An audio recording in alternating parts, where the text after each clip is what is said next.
있습니다만은, 근데 3.1운동 이후에 근대 교육에 대한, 여기서 포인트는 하지 않지만, 정규학교를 왜 받아들였냐. 앞에서는 우리가 서당이 오히려 늘어났다 이런 이야기를 하지 않습니까?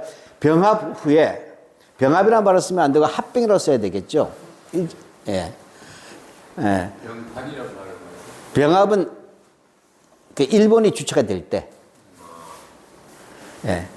자, 근데 우리가 보통 교과서는 이렇게 이야기하는 거예요. 일제가 국권을 침탈한 이후에 뭐냐면 이 사립학교에 대해서 많이 취체를 했다는 얘기예요. 우리는 사립학교에 대해서. 즉, 왜냐하면 대한제국 시기에 있었던 사립학교가 있었지 않습니까? 그죠? 다양한 사립학교가 있는데 이들이 뭐냐면 그 저항이나 온상이 된다 이렇게 해서 오히려 뭐냐면 역으로 사당이 늘었다는 얘기를 하는 거예요. 재래식 서당이. 물론 이제 재래식 서당이라기보다는. 근데 그 말에 대한 설명이 없다. 교육수에 폭발하지만 왜 뭐냐면 사립학교는 위축되는데 이 말이 중요하잖아요. 사립학교가 계속 증가가 돼야 되는데 위축되는 이유는 뭐냐? 상식적으로 안 맞는 역진 현상이 일어난 거예요. 시대가 가면 갈수록 서당이 줄어들고 사립학교가 늘어야 되는데 일제에서 대한제국이 망하니까 서당이 증가하고 사립학교가 줄어들었다. 이게 뭐냐고 우리는 설명해야 되지 않습니까? 교육에 있어서. 그러니까 이 부분에서 이들은 이상한 설명을 쓴다. 서당이 늘고 사립학교가 위축되었다면 여기에 대한 설명은 없는데 그 이유는 뭐냐? 조금 설명해. 식민교육에 대한 반감 때문이라고 했지만 또 하나는 일제의 사립학교에 대한 자격을 까다롭게 한단 말이에요. 허가 규정을. 이 부분이 같이 설명돼야 되잖아요. 예, 그렇게 함으로써 뭐냐면 이제 이른바 계량서당이라는 게 등장해요. 그러니까 전통서당하고 달리 이제 퓨전화되는 서당, 그러니까 이행기의 서당이죠. 예, 됩니다. 그러다가 3.1운동 이후에 민족의식 일대각성이 있고 신문화의 신문을 받아자 운동이 퍼지면서 정규학교 입학자가 정원을 초과하는 취학내 벌어졌다 하는데 이 말에 대해서도 정확히는 정규학교 입학 지원자가 정원을 초과했다는 이 말의 핵심은 사실 사립학교가 없었다는 얘기로 문제가 돼야 되지 않았습니까? 근데 그런 문제가 잘 안 드러나게 소설이 된다, 묘하게. 마치 학교는 정상적으로 있는데 지금같이 너도 나도 대학 가려고 해서 문제가 발생했다 이런 식으로 설명이 되면 안 되잖아요. 예, 그런, 이 문장 하나하나가 따지고 보면 정확치가 않아요. 예. 그 이유는 자기 자신들은 이 교육에 대해서 근대화라는 효과를 쓰다 보니까 마땅히 집어넣어야 될 내용들을 못 쓰고 있는 거예요. 인과관계를. 역사에서 가장 중요한 게 배경과 원인이잖아요. 그걸 제대로 소화하지 않는다. 예에 대해 중요한 것은 최악난이 있었는데 조선 총독부한테 학교 증설을 해달라고 하고 돈을 모았다. 근데 이상하게 돼요. 이 말이, 이 문장하고 이 문장도 잘 안 맞아요. 이 완전히 제가 볼 때 국어 시험이 돼버리는데. 자, 여기서는 뭐냐면 한국인들이 뭐냐면 최악난이 있어서 학교를 설립하자 운동이 일어났다는 얘기잖아요. 근데 요 밑에 문장은 뭐예요? 1936년에 완료된 조선 총독부의 일면 일교제는 이러한 한국의 교육에 힘이 없다 할 때 마치 뭐냐면 한국인과 조선 총독부가 아주 짬짬이가 잘 맞았다는 식으로 되어 있어요. 전혀 식민교육에 대한 갈등 문제가 없는 것처럼 나온단 말이에요. 그럼 이런 문제를 알려면 뭘 봐야 돼요? 제대로 공부를 하려면. 1920년대와 1930년대의 동명휴교로 봐야 되는 거예요. 이 숫자를, 이 학교 숫자 가지고 안 나오는 문제가 있다는 거예요. 그 핵심은 뭐냐면 아예 조선 총독부 검찰국에서 나온 책이 있어요. 대비책이. 동명휴교에 관한 원인에 관한 보고서가 있어요. 각 학교도 엄청나게 전국적으로 일어나요. 동명휴교가. 여기에는 항일도 있지만 시설 미비 이런 게 있지 않습니까? 이 수많은 원인들인데 그런 부분들이 없이 갑자기 아주 그냥 한국인의 학교를 막 설립하려고 돈 모으니까 오케이 하고 해줬다는 거잖아요. 그래서 뭐냐면 36년에 돼서 일면 일교제가 됐다. 이건 참고로 그냥 베이스인데 시골에 다니셨지. 우리 벽걸이 선생이 어릴 때는 면회 학교가 몇 개 있었어요? 초등학교. 면회요? 얘 제일 깜치는 누구신가? 어디에요? 봉화에. 몇 개 있었나요? 면회. 예. 면회 선액이 있잖아요. 대다섯 개 있었죠. 예. 그러니까 일제 때 뭐냐면 처음에 조선 총독부가 이 보통 학교란 것이 없이 간이 학교로 시작을 해요. 투자를 별로 안 했다는 얘기죠. 그러다 보니까 이 교육열에 밀리니까 3면 1교재. 세계면 하나. 예. 그러면 진짜 어려운 거잖아요. 그죠? 학교 다니기가. 이제 3면 1교재라는 부분이 있고, 그 다음에 이제 전시체제에 들어가게 되면 1면 1교재 정도가 되면 하루 종일 이제 한 2시간 걸었다가 2시간, 하루 4시간만 걸으면 되는 학교가 되는 거죠. 예, 그런 이야기를 하는 거예요. 자, 근데 어쨌든 여기서 핵심은 이 다 했다가 핵심은 뭐냐? 뭐, 일은 다 말하는 마지막 이 숫자를 설명하기 위한 도구인데 앞에서 설명이 그렇게 썩게 잘 안 되지만 1910년대 11년부터 19년까지는 보통 학교 학생 수가 32,000여 명이었는데 예. 예, 그러니까 10년 동안에 8만 명밖에 안 증가했지만 그 뒤에 19년부터 29년 사이에는 44만 3천 명에 달했다 하는 것이에요. 자, 이 6개를 놓고서 통계를 놓은 거예요. 그래서 여기를 놓고서 보면 알겠지만 여기는 보통 학교가 쭉 증가했는데 지금 보시면 서당은 이제 당연히 이제 감소세겠죠. 그죠? 예. 여기는 이제 학교 숫자고 여기는 학생 숫자예요. 예, 이렇게 됩니다. 근데 뭐 이 지표 자체는 틀림은 없어요. 이 지표 자체는. 근데 이 지표에 대한 해석이 문제가 되는데 자, 다음 장 보겠습니다.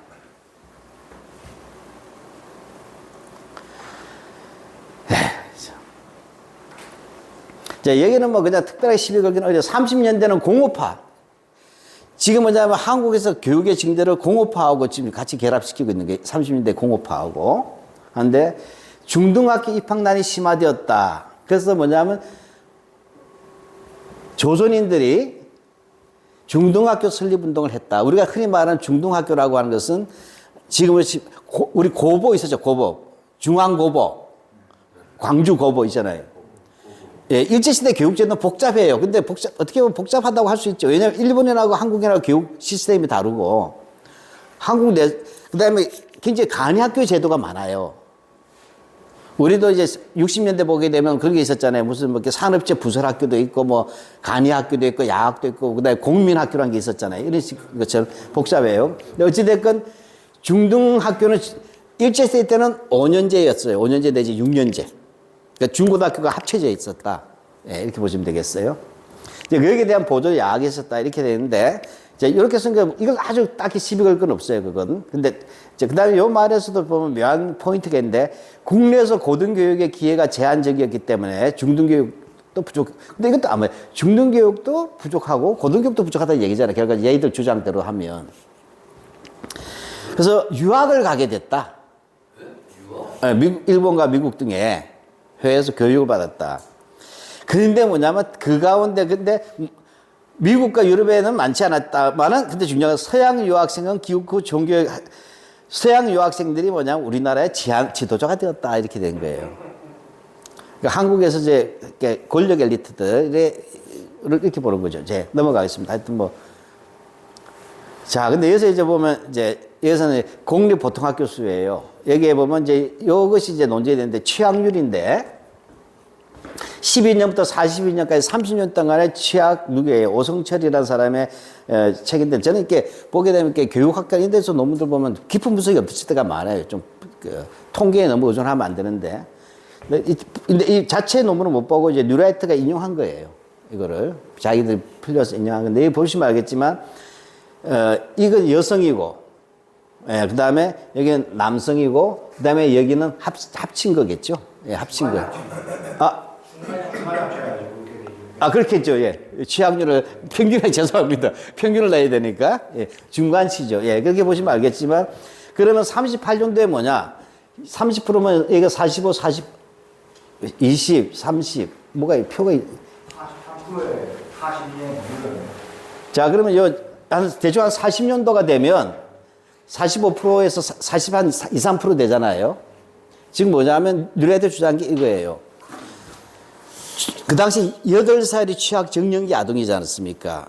그 취학 정년기 아동인데 30% 전시 체제를 거치면서 뭐냐면 한 40% 정도에 이르렀다는 거 취학률이.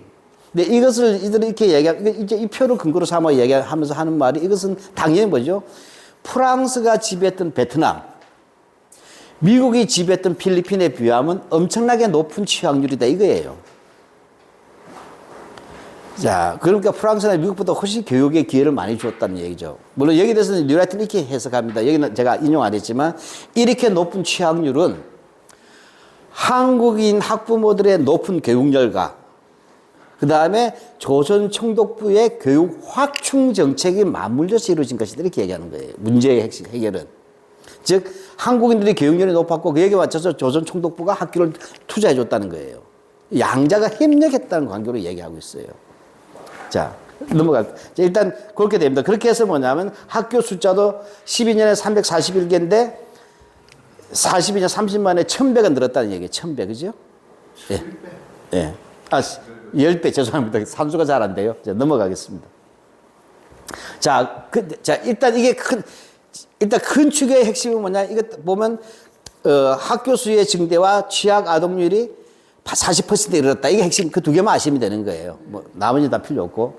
자, 여기에 대해서 뭐냐면 이제, 일제는 1차, 우리가 요즘 교육제도를 3번 개번해요. 1차 교육령, 2차 교육령, 3차 교육령. 그러면 복잡하게 암기할 필요가 없죠. 1차 교육령은 당연히 식민지가 됐으니까 당연히 시작했을 거 아니에요. 그죠? 그러니까 1911년이야. 2차 교육령은 뭐겠어요? 어렵게 생각할 필요 없죠. 3.1운동 이후겠죠. 거기에 대해서 대응해서 이른바 문화정책이라는 걸 해야 되니까. 그 3차 교육령은 뭐죠? 전시체제죠. 이렇게 보시면 됩니다. 자, 근데 그래서 1차 교육령에 대해서 뭐냐면, 아까도 말했지만, 학생 수 증대한 것들을 쭉 하는데, 1929년에 44만 3천 명으로 늘어났다 하는데, 이 29년이라는 것을 이 숫자만 이야기하는데 취학률을 봐야 되잖아요. 취학률, 그죠? 봤을 때, 일단 조선 총독 통계연구가 그 인구조사가 된 이유이기 때문에 보았을 때 17.4%밖에 안 된다는 거예요. 여전히. 예. 그러니까 실제로 이게 안 맞다. 그리고 더 중요한 건 1차 교육령에 대해서는 너무 민망한 내용이 많은데 얘들 내용은 필요 없이 1차 교육에서 얘들이 주목한 것은 핵심이 뭐냐? 학교를 많이 다니게 됐다고 주장하는 거잖아요. 근데 교육 시스템을 안 보고 있다, 제대로. 그리고 쓴 거 보니까 다 틀려요, 이놈들이. 잘못 뺏겨가지고. 교육책을. 그럼 11년 1차 조선교육령에서 우리가 가르쳐야 될 내용은 뭐냐면 제일 중요한 게 이거예요. 차별주의예요. 1%도 안 되는 0.몇 %밖에 안 되는 일본인이 있었잖아요. 99%가 넘는 조선인이 있었을 때 이 두 극소수에 대한 일본인 아동에 대한 교육 정책과 99%에 이르는 조선인 아동에 대한 교육 시스템이 어떻게 되냐 핵심이잖아요. 예, 그걸 봐야 됩니다. 근데 뭐냐면 조선 총독부는 조선인 학교는 이제 보통 학교라고 부르고 일본인 학교는 소학교라고 부른다. 학교 이름이 다르죠? 이게 굉장히 중요한 거예요. 소학교는 다른 말로 하면 정규 학교란 뜻이에요. 요즘 말로 하자면.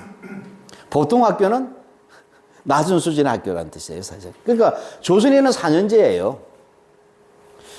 4년제를 마치면 그 다음에 우리 지금은 6년제지만 4년제였구나. 그럼 고등 보통 학교라는 것은 뭡니까? 말은 고등이라 말을 썼는데 핵심이 뭐냐면 고등학교라는 뜻이 아니란 거예요. 알겠습니까? 보통 학교의 고등과정. 그러니까 고등 보통학이라는 말을 자체로 우리가 이게 사기를 치는 거예요. 우리가 하는 고부라 할 때 이것은 뭐냐면 4년제면 1학년부터 4학년까지 아니에요. 5학년, 6학년 과정을 여기서 받는다는 게 고등과정. 그러니까 고등 보통 과정이라는 말은 4년제인데 이 중에 사실 2년제는 뭐냐면 초등학교 고학번, 5학년, 6학년 반 아니냐. 그렇죠? 그 실제로 뭐예요? 중학교 1학년, 2학년. 총 8년 하면 초등학교 6년, 그 다음에 중학교 2년밖에 안 마치게 했다는 거예요. 그 수업 연한이 짧다는 거예요. 근데 여자는 또 뭐냐면 더 많이 배울 필요가 없대서 3년제. 그러니까 중학교 1학년에서 끝나는 거예요. 현행 교육제도 하면. 그러니까 이게 제일 중요하다는 거예요. 그럼 일본에는 뭐냐? 소학교라고 불렀어요. 소학교. 나중에 심상 소학교라고 부르는데 그건 나중에 40년대 나오는 용어고 소학교는 6년제. 이게 정규죠, 이게. 그 다음에 중학은 5년제로 했던 거예요. 그러면 여기는 11년이잖아요. 11년. 여기는 8년이잖아요. 그죠? 여자는 7년이고. 그렇게 되니까 완전히 다른 거죠. 사실상 우리에게는 고등학교 과정은 아예 없었고 중학교 2학년 정도에서 나왔다. 중학교 과정조차 출시하지 못했다. 그러니까 이 부분이 핵심. 그 뭐냐? 이건 핵심 이거예요. 여기 이제 보조되는데 이거 마치면 뭐 하느냐면 보통 실업학교라는 거예요. 실업학교. 농장학교 이런 데 있잖아요. 그러니까 왜냐하면 한글만 대충 뜨고 일본어만 의사소통 되면 낮은 수준에서 실업을 해라. 그러니까 조선의 고등교육 필요 없다. 이 문제가 제일 심각한 거예요. 자, 그 다음에 또 하나가, 그 다음에 이제 교사는 어떻게 되냐, 교사. 잘 아시다시피 대한제국 때는 있었던 게 한성 사범학교잖아요. 여기 지금 요즘 말씀드리면 서울 사범대학교예요. 서울 4대급이죠. 이걸 없애버려요. 우리도 요즘 교대하고 사범대는 다르잖아요. 요즘은 어떻게 되는지 모르겠지만 사범대학교 나온 사람들은 중고등학교 교사가 되고, 그죠? 중등교원 되고, 교대 나오면 초등교원이 됐었어요. 제 옛날에는. 지금도 그런가요? 예. 근데 이걸 아예 전문적인, 쉽게 말하면 이 엘리트 교사 양성을 없애버리고, 보통학교에 이 고보에 1년의 과정을 추가해서 사범과를 따로 하나 둔다는 거예요. 1년의 과정 추가한다? 예. 예. 또는 교원 속성 교원과 이걸 한다. 이해가시겠죠? 그러니까 전문 교원이 아니죠. 어떻게 보면. 요즘은 사범대학을 안 마치고 교사가 되는 거잖아요. 속성과로. 예. 이렇게 되니까 뭐냐면 조선인 교사, 이게 전문적인 사범학교가 사라지고 이게 나중에는 다시 사범학교가 많이 늘어나지만 없는 거예요. 그렇게 되면 부족한 교사를 누구로 대체해야 되겠어요? 부족한 교사를. 일본이 실업구제다. 예. 일본에서 온다는 거예요. 그래서 훈도가 되는 거죠. 예. 예. 왜냐 초등학교 선생 교사를 훈다라고 불러. 훈도. 예. 예. 그렇게 되고 그다음에 이제 이거 보통 학교를 마치고 나서는 보통 농사 짓는 거잖아요. 농사 짓는데 더 진화하고 싶다 하면 그런 거 하지 말고 실업학교를 해라. 실업학교는 2년제예요. 요즘 치면 공고나 상고나 농고죠. 실업학교가 2년제, 또 길면 3년제 이렇게 했다는 거죠. 자, 그렇게 했어요. 그러면 공부를 계속, 인문교로 계속 가는 사람은 4년제잖아요. 근데 실교 간 사람은 4년제 다음에 2년제나 3년제로 가는 거죠. 그죠? 이렇게 되니까 실업학교 교육이 짧았다는 거죠. 매우 실습 위주였다는 게 실습. 그러니까 높은 기술 교육을 하지 않았다는 얘기를 하는 겁니다. 제일 중요한 핵심은 뭐죠? 대학이 없어요. 대학. 그렇잖아요. 대학은 나중에 만들어지잖아요. 대학이 없었다. 그 대신 뭐냐? 식민지 조선에서 대학은 필요 없고 굳이 있다면 전문 학교 정도만 있으면 된다. 예. 뭐 잘 알면 뭐 대학 출신들이니까 전문 학교 대학 차이는 잘 아십니다만 이렇게 되는 거죠. 예. 이까지가 기본적인 시스템. 그래서 이걸 뭐냐면 차별주의와 분리주의라는 게 일본인과 조선인은 완전히 다르게 교육 시스템을 만든다. 그러니까 일본인하고 조선인이 같이 다닐 이유가 없어요. 어디 있어요? 근데 있다고 하면 경기중학교. 지금의 경기고등학교 아니에요. KS 할 때. 거기 친일파 애들이 많이 다녔잖아요. 우리가 아는 서울중학교. 서울중 서울고가 일본에도 다니고. 서울고, 경기고도 일본이 많이 다녔어요. 네. 근데 핵심은 이제 서울고가 제일 많이 다니죠. 서울고가 그때 경성 제일 중학교니까. 그러니까 이 도심지에서는 일본인 전용 학교인데 거기에 같이 입학할 수 있는 놈은 친일파. 요즘 치면 무슨 엄청난 사립학교 있잖아요. 명문 사립학교. 돈 많은 부자들만 가면 그게 하나 끼어 들어가는 거잖아요. 현대고등학교에 쓱 들어가듯이. 그렇게 들어가는 거예요. 그러니까 기본적으로 우리가 아는, 그러니까 이제 중학교 이렇게 되면 없는 거예요. 자, 그 다음에 중요한 것은 학교 조합이란 말이 많이 나오는데 이제 일본인들은 극소수잖아요. 근데 얘들이 조합을 만들어요. 학교 조합을 만들면 학교를 세울 수 있어요. 근데 왜냐면 이들은 소수잖아요. 근데 여기에 대해서 뭐냐면 일본인들은 소수일지라도 학교 조합을 만들어서 소학교를 만들 수가 있는데 조선인들에게는 학교 조합을 허락하지 않습니다. 그러니까 조선인들이 자율적으로 사립학교 만드는 걸 금지시킨 거죠. 차단한 거다. 한 것이에요. 따라서 뭐냐면 조선인들의 보통학교는 조선 총독 뜻에 의해서 설득했으니까 이 부분은 무슨 얘기예요? 민간의 교육료를 수용하지 않았다는 얘기가 되지 않습니까? 그러니까 앞에서 뉴라이트가 얘기했던 말은 다르다. 예. 네, 넘어가겠습니다. 그 다음에 2차 교육령은 이제 3.1운동 이후에 얘들이 이른바 문화통치라고 하면서 이제 개량주의 하지 않습니까? 여기서는 대학과 사범학교를 설치할 수 있다. 이거 계속 이제 나오니까 합니다. 그 다음에 일본인과 조선인학교의 수업연한이 동일하게 통일되었다. 이제 하고, 그 다음에 일본인의 학교 병지가 조선의 학교 병지가 여전히 그러나 구분했다. 이제 누라이트 대한 교과서에 있는 내용이에요. 네. 그 다음에, 그래서 일본 학교 소학교와 중학교인데 조선은 그대로 보통 고보로 돼 있다. 이렇게 돼 있어요. 그러나 고보가 이제 5년제로 간다. 그러니까 우리가 보면 중앙고보도 5년제가 되는 거죠, 이때는. 이때 이후에는. 그러니까 강조학식 운동할 때 보면 5년제란 말이에요, 그때는. 쉽게 말하면 29년도에. 근데 사범학교의 입학 자격에 대해서는 보통 학교 졸업 정도. 근데 뭐냐?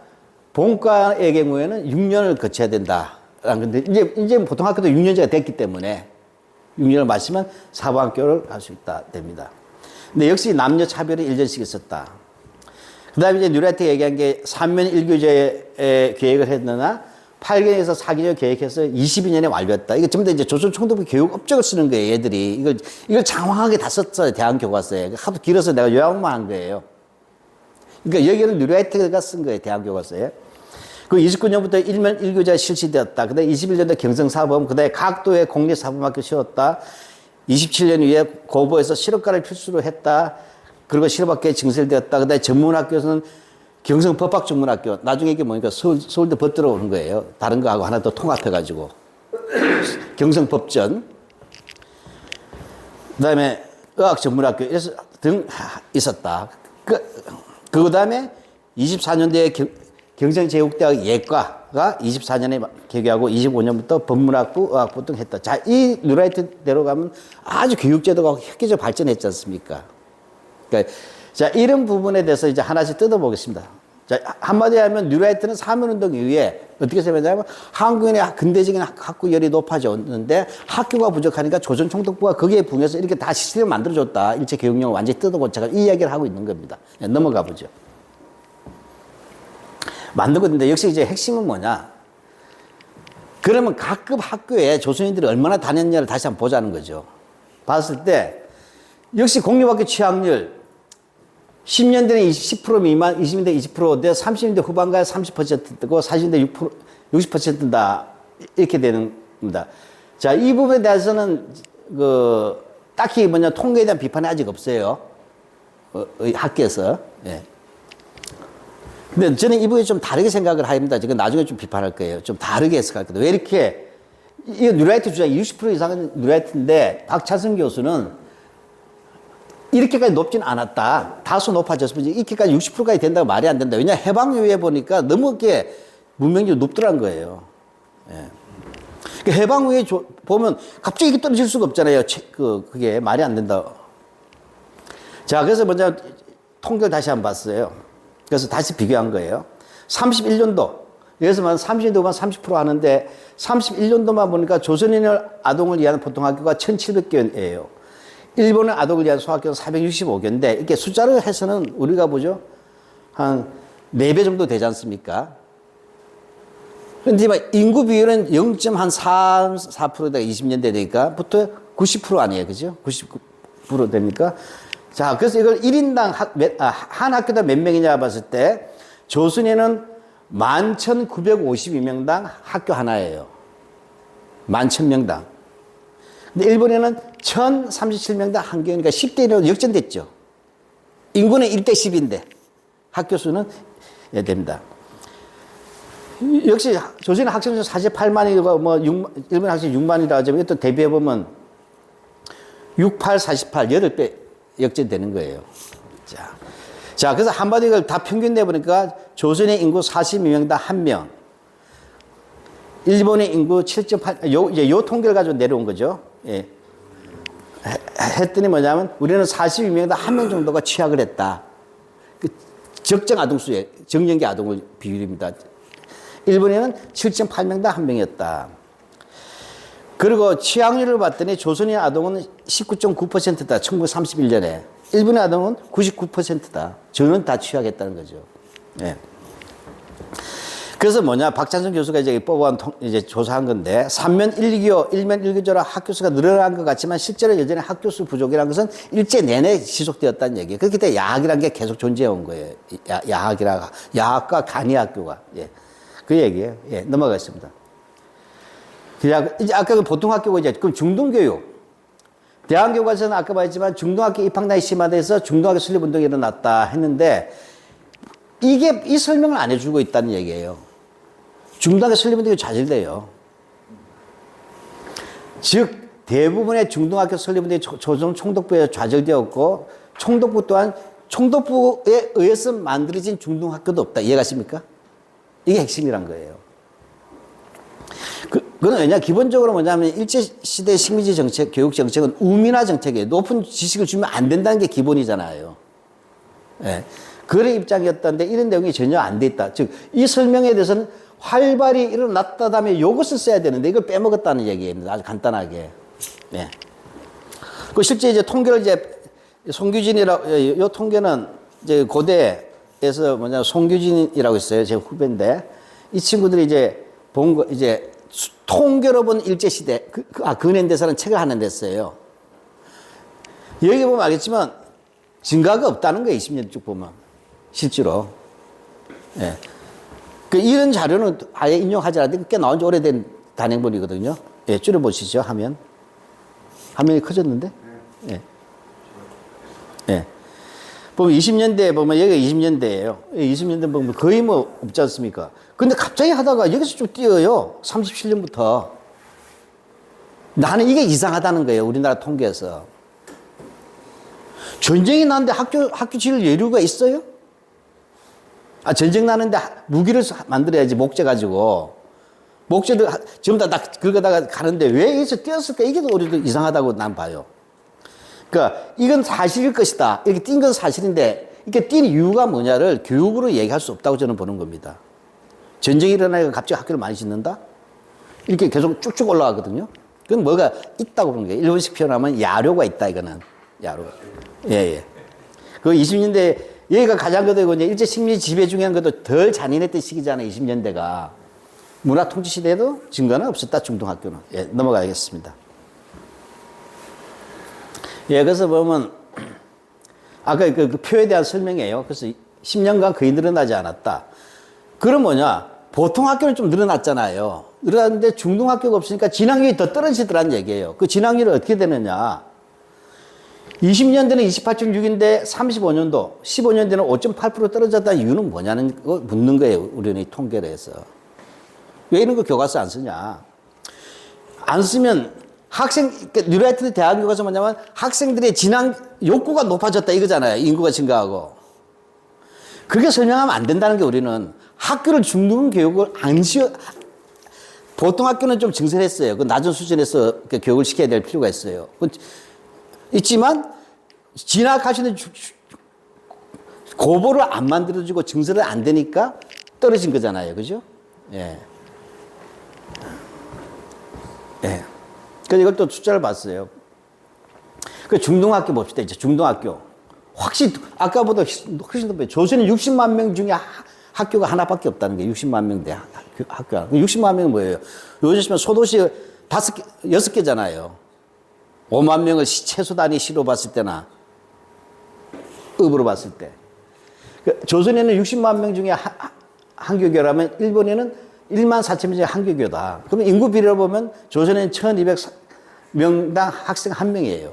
일본에는 39명당 학생 1명이다. 이것도 역시 보면 이건 역사학교에서 우리가 낸 거죠. 통계로 보면 한국 근현대사 이거 2004년도에 나온 건데 이건 안 본 거죠, 얘들이.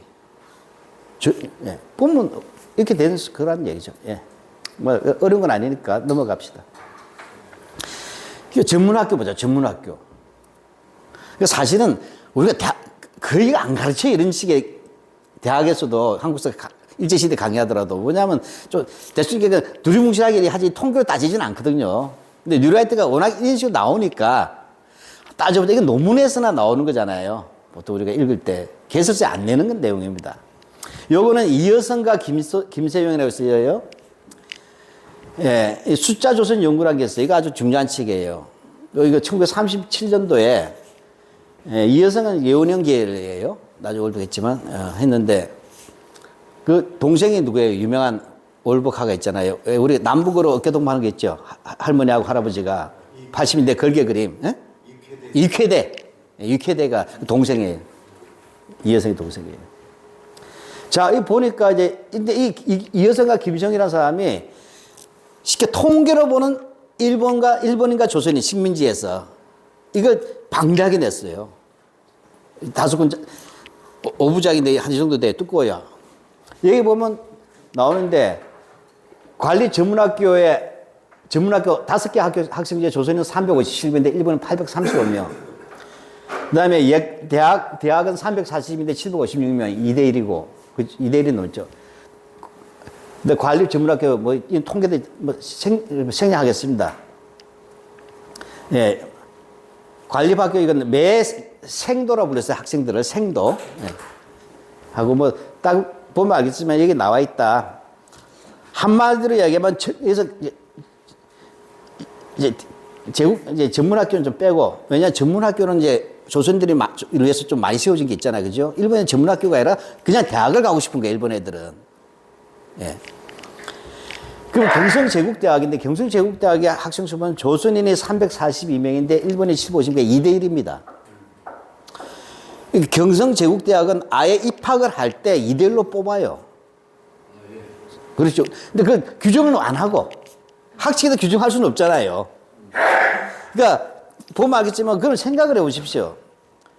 일본인이 훨씬 적은데 조선에 게다가 이 대학까지 다닐 일본인은 몇 명 되겠어요. 한반도에. 근데 걔들이 항상 조선인보다 2배나 더 많았다는 사실이야말로 뭐냐 이거죠. 예. 예, 그 정도만 일단 이해하시고 넘어가십니다. 예, 근데 여기서 이 핵심이 뭐냐? 얘들이 이렇게 주장하고 싶은 것은 뭐냐면 이거예요. 여기서는 그 원문을 인용 안 했지만 일제 시기에 보통 교육을 통해서 40%나 문맹에서 문명으로 벗어나게 되었다라고만 쓰고 있는데 내가 볼 때 그걸 그렇게만 끌어서 읽지 말고 얘들이 대체 보니까 30년대생들이잖아요. 학교 다니려면 1930년에 태어나야 37년, 38년도에 학교 증가할 때 1학년이 됩니다. 그렇죠? 이래야 돼요. 그 우리 아버지 얘가 31년생이거든. 그러면 이 사람들은 이 사람들이 뭐냐면 일제에서 뭐냐면 이 보통 교육을 맞으면 면서기가 가능하잖아요. 면서기. 그럼 지역에서는 유지예요. 낮은 수준의 유지. 그럼 이 사람들이 졸업하면 이 사람들이 5.16 쿠데타가 1961년에 일어납니다. 쿠데타 61년. 그럼 우리 아버지가 30살이 돼. 이해가 됩니까? 30살이 됐다는 건 뭐냐? 군대도 갔다 오고 장가도 갔다 오고 이제 부양가족이 생긴 시기예요. 사회의 중견일이 되잖아요. 이들이 박정희의 조국 근대화 사업의 대중적 기초가 되었다. 이걸 말하고 싶은 거예요. 그러니까 그 숨은 뜻이 뭐냐? 바로 이 시기에 문명인으로 전환되었던 한국 역사상 최초의 문명적 교육을 받은 이 세대들은 박정희가 경제개발 5개년 개혁과 조국 근대화 사업을 할 때 바로 그 대중적 기초가 됐다. 그 바로 조국 근대화의 기술들이 이때 탄생된 거라는 거예요. 이해가시죠? 그것이 숨어 있다는 얘기예요. 이런 것은 이제 거센크론이라고 있어요. 거센크론 아시지? 후진국에 왜 이득점 이런 게 있어요. 그래서 맨파워를 중요시하거든. 후발국은 뭐냐? 앞에 했던 걸 따라가다 보면 그 시간이 줄어든다. 근데 이 중에서 또 뭐냐? 또 갈 때는 맨파워도 매우 중요하다고 거센크론을 강조해요. 그런 것들 도입한 것 같아요. 그래서 뭐냐면 일제시대 근대교육이 해방 후 특히 박정희 시대 때 발전의 자양분이 됐다 할 때 그 자양분에는 60년대를 두고 한 숨은 통계란 거예요. 아주 의도적이라고 저는 보는 거예요. 그걸 강조하는 이유가. 근데 따져보자. 1944년에 대학 졸업생이 7,374명인데 전체 조선 인구의 0.03%예요. 제가 79년도에 대학 들어왔을 때 대학생이 한 몇 프로 됐을까? 10% 아니었을까요? 10%는 안 됐죠. 예. 저희들이 조정 세대가 13%. 그렇게 되죠. 예, 그러니까 내가 볼 때 내가 한 7%에서 5% 사이일 거예요. 근데 그것만 비교하더라도 훨씬 떨어지잖아요. 0.03%. 대학생은 못 봐요. 그러니까 60년대 우리 영화 보면 신영균이가 딱 그 사과목 속에 망토 들면 무조건 영화가 나오잖아요. 그 시골 애들 뒤집어지잖아요. 예. 정문학교 0.1%, 중등학교 0.9%예요. 그러면 1000명당 1명이에요. 따라서 뭐냐면 이 중등 전문 대학생을 다 합쳐봤자 1% 불과한데 이것은 빼버리고 뉴라이트는 이걸 이야기하지 않는다는 거예요. 중등교육 이상 받은 사람이 전체 인구의 1%밖에 안 되는데 이거는 얘기하지 않고 아까 40% 그것만 얘기하는 보통 학교. 근데 그것이 무슨 그 근대 교육이라고 얘기할 수 있냐? 기초 교육인데. 예. 넘어가겠습니다. 자, 그래서 얘들이 주장해요. 일본과 동등한 대학 학제를 가진, 이렇게 걔도 문장이 그렇게 나와요. 동등한 정성제국대학교가 만들어졌는데 이것은 동등한 학제였다. 일본에 있는 정규대학과 동등하다. 예과 있고 본과 있고 했어요. 근데 이게 조금 이렇게 통계를 가지고 하면 안 돼요. 경성제국대학을 만들 때 전제가 뭡니까? 왜 한국인에게는 계속 동아일보나 조선일보에 글을 써요. 안지원 같은 사람들은 이제 식자들이. 왜 조선인 본위의 교육을 하자. 그래서 계속 쓰는 사설이 뭐냐면 보통학교가 부족하고 중등학교는 아예 증설되지가 아니하고 그다음에 우리는 대학교는 아예 없다. 그래서 뭐합니까? 밀립대학 기성운동이라는 게 만들어지잖아요. 조선인을 위한 조선인에 의한 조선인을 위한 대학을 만들죠. 이게 밀립대학 이게 나와요. 이게 민족주의가 즉 민족주의들이 정치투쟁을 하려고 하니까 겁이 나잖아. 3.1운동 이후에. 그래서 남들은 문화운동으로 돌린 거예요. 그러면서 실력 양손나고 이게 나팔수가 이제 이거 동아일보였단 말이에요. 실력 양성운동. 그 문화적 실력 양성운동이죠. 그렇게 해가지고 뭐냐면 한편으로는 물산 장려운동에 가서 우리 경성방지권 사주셔야 하고 또 한편은 뭐죠? 대학교 설립하자는 그런 거 아니에요. 이게 밀립대학 설립하니까 이게 전국에서 돈이 모인 거예요. 많이 모였어요. 이게 계속되니까 이제 여기서 뭐냐면 사이드 이야기는 김성수는 내심 이 보선정문학교를 밀립대학으로, 즉 밀립대학 설립운동하는데 독자적으로 대학 설립하기 어려울 수 있잖아요. 그러면 이게 빚더미였거든. 이 보전이. 그래서 수정동에서 옮겨왔잖아요. 천동에서 빚을 많이 져가지고. 여기 옮겨왔고. 옮겨오기 전에 뭐예요? 빚이 많으니까 어떻게 해요? 천덕에서 절미운동, 성미운동 해가지고 매일 쌀 한 숟가락씩 퍼가지고 모아가지고 보내고 그랬어요. 여기다가. 그러고 나서 김성수가 이제 이걸 자기가 떠맡았잖아요. 떠맡아서 이제 수성 옮기면서 대규모 투자가 필요하잖아요. 지휘해야 되니까. 이때 뭐냐요? 모금 운동을 해가지고 전국에서 유지대 다 내. 친일파들도 냅니다. 교육에 대해서는 친일파들도 다 내잖아요. 요즘 같아도 방위선거하면 대기업 내듯이 내잖아요. 그렇게 해서 만들어진 대학. 그래서 고려대학교는 사립대학교로 하지 않고 민간 밀립대학이라고 하는 거예요. 사립하고 좀 다르다. 그 민중들의 이 피땀 흘린 성미운동이라는 것이 기반이 되었고 그 위에 각지의 독재가 돌지만 돈 없는 사람들도 냈단 말이죠. 그래서 민간 밀립인데 이게 해방 후에 왜 김성수로 됐냐 이게 문제 제기잖아요. 다 바꿔버렸잖아요. 정관을 김성수 개인 재산으로. 그래서 사립학교가 돼버린 거예요. 그래서 우리 윗대 선배들, 60대 선배들은 그런 거 아니까 사립학교라고 하지 않고 민간 밀립대학이라고 부른 거예요. 고려대학교를. 예. 자, 근데 어찌됐건 이것을 일제가 탄압을 해버린 거잖아요. 그러니까 한편 일제는 뭐냐면 이 조선인들이 우리의 통제를 받지 않는 대학을 설립하고 용서할 수 없어 민간 밀립대학을 탄압을 해서 중단시켜버리고 막 유용 문제 이런 거 온갖 거 걸리면 요즘 검사들 한 짓을 다 한 거예요. 해서 차단을 시켰어요. 그 다음에 이 돈이 보존으로 갈 수도 없게 돼버리고. 그래서 여기서 실패하는 거예요. 실패합니다. 근데 일본은 안 만들면 안 돼. 이 욕구를 어느 정도 수용을 해야 되잖아요. 근데 더 큰 문제가 있어요. 진짜 경성제국대학을 만든 이유 중에 하나는 한반도에 온 일본인들이에요. 한반도의 일본인들은 뭐냐면 우리 아들 대학을 보내고 싶은데 조선에 없잖아요. 신비 조선에. 그럼 뭐예요? 동경이나 딴 데로 유학 보내 일본 본토로 돈 많이 들고 불편하잖아요. 보통 다 제국대학이 하나씩 있단 말이에요. 일본의 각 그 지역별로. 왜 이게 뭐 없냐? 그러니까 실제 목적은 뭐냐면 조선에 살고 있는 일본인 자녀들이 일본 본국까지 유학해야 대학을 다니는 것에 불만 해소하는 게 굉장히 요구가 컸다는 거예요. 예, 이것이 하나고, 그 다음에 두 번째가 밀립대학 설립운동을 막기 위한 수다. 이 양자가 됐다. 진짜 조선총독부가 고등교육을 하고 싶었다면 민간 밀립운동을 반대할 이유가 없잖아요. 자기네 재정 안 받고 민간에서 투자해서 민간에서 대학 만드는데 걔들이 반대하는 이유가 뭐냐. 깬 이유가 깨고 나서 만든 게 경성제대인데. 이렇게 됩니다. 그리고 경성제국대학교의 입학비는 항상 2대1로 제한되어 있었다. 이게 핵심이에요. 예. 그래서 극소수의 일본 학생들의 3분의 1을 차지하는 이 현상이 있었다. 이것이 핵심이에요. 그러니까 이런 얘기는 하나도 안 한다는 거죠, 얘들은. 그냥 학자가 똑같다. 이것만 얘기하는 게 누라이트는. 그러니까 조선총독부 통계연보식 서술이에요. 넘어가겠습니다. 자, 해외유학. 자, 여기도 이제 누라이트는 이렇게 돼요.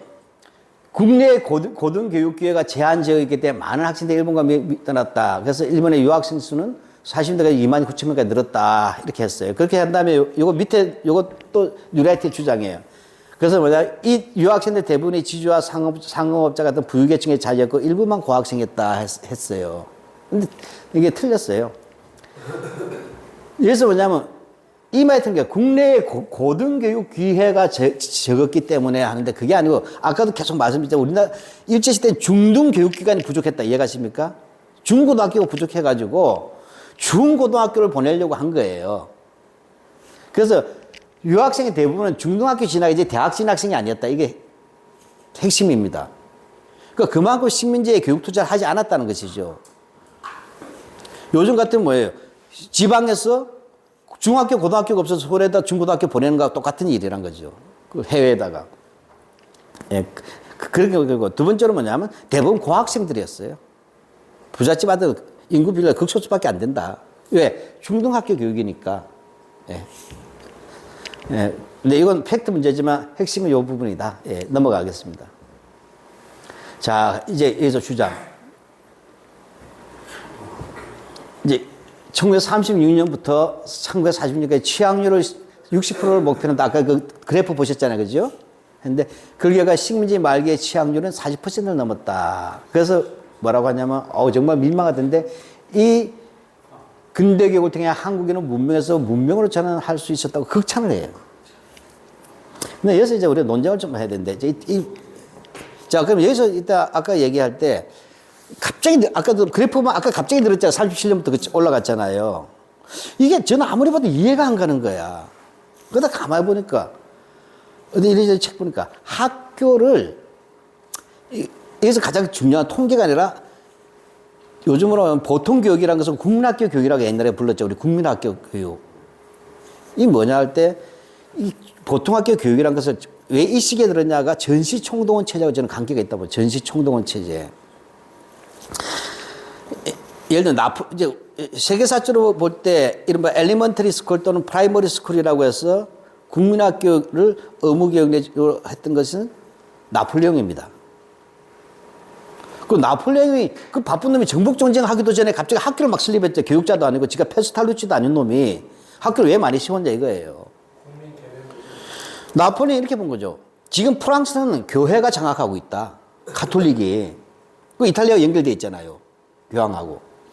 자기는 뭐냐면 나를 위한 군대, 프랑스라는 국가를 위한 군대를 필요한데 그렇게 하려면 교육을 뺏어와야 된다. 그 전에 중세에서는 잘 알다시피 스콜라잖아요.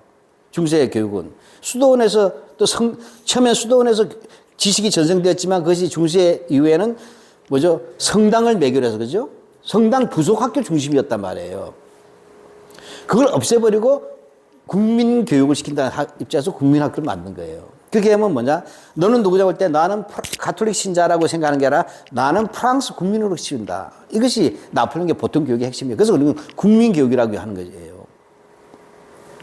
그런 국민교육의 모델을 삼아서 이탈리아 통일을 꿈꿨던 그런 인재 양성을 꿈꾸면서 나온 소설이 쿠오레가 됩니다. 쿠오레도 쿠오레 아시죠?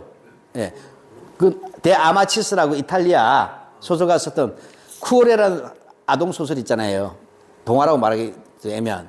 그건 이탈리아 건국을 위한 아이들이 국민학교 교육을 위해서 어떻게 성장하느냐를 쓴 거예요. 일기 형식으로. 마음의 일기 이런 식으로 해서. 쿠오레. 그 다 그 분위기란 말이에요. 그 네이션 빌딩과 결합된 내용들이에요. 그러면 일제가 올 때가 전쟁을 해야 되는데 고민이 되는 거예요. 어렵게 생각하지 마시고 암기가 아니죠. 1937년대엔 중일전쟁을 일으켜요. 중일전쟁. 그러면 중국은 인구가 많잖아요. 옛날에 러일전쟁이나 청일전쟁하고 다르잖아요. 왜냐하면 본토로 들어가요. 중국 본토로. 그럼 중국 인구가 엄청나니까 뭐예요? 일본에서 아무리 육군을 보내더라도 아무리 쏟아부어도 도시 하나 면적을 차지 못하고 점선으로만 가잖아요. 그러니까 병력이 육해 공군 중에 뭐가 제일 부족하겠어요? 육군이 부족한 거예요.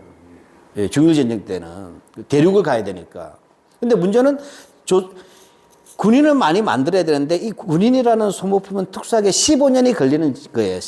애를 까가지고, 저서 까다 보지만, 전쟁 때 15살은 돼야 될 거 아니에요, 15세에.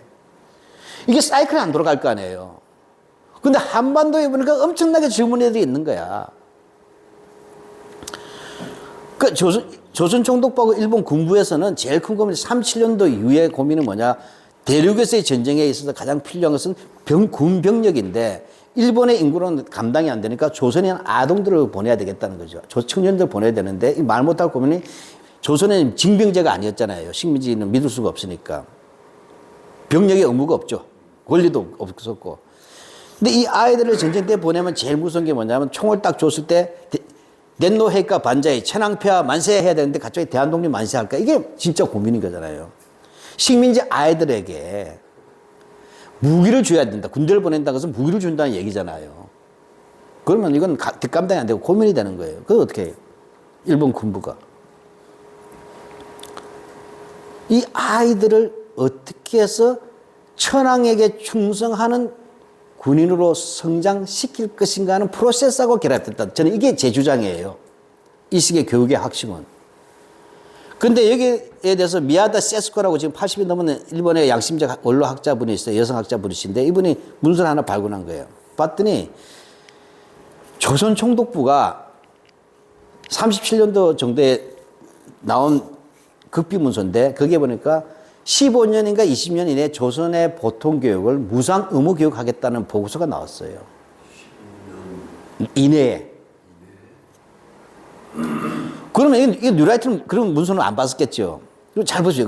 1937년인가 38년도에 일본 조선 총독부 문서를 봤더니 대비 문서인데 봤더니 조선의 보통학교를 15년에서 20년 내에 100% 무상 의무 교육으로 실시하는 계획이 이미 수립되어 있었어요. 우리는 초등학교 무상 교육은 한참 뒤에 나오잖아요. 지금 박정희 시대 때도 우리가 안 됐잖아요. 이게 뭐예요? 식민지 복지국가야, 이 정도면. 그 문서 보면 당연하죠. 근데 쭉 보니까 이 계획의 입안자가 누구냐를 봤더니 뭐냐면 조선 총독부 항무국, 이게 지금으로 치면 교육부예요. 근데 최초 입안자는 뭐냐? 근본 입안자는 조선군 사령부예요. 아니, 조선군 사령부, 요즘으로 치면 육군본부가 무상 의무 교육에 대해서 입안을 했다, 이 말 자체가 본질이잖아요. 그렇죠. 그걸 보니까 다 풀린다는 거예요, 저는. 아까 갑자기 37년도부터 쭉 올라가는 이 그래프가 뭐냐. 이게 무상 의무 교육이 아니라 조선군 사령부가 지금 요구하는 거예요. 그럼 일본말을 모르면 군대 생활을 할 수가 없잖아요. 70년대까지만 해도 초등학교 모르고 한글 못 쓰면 돌려보냈어요. 고향 앞으로 가 했었어요.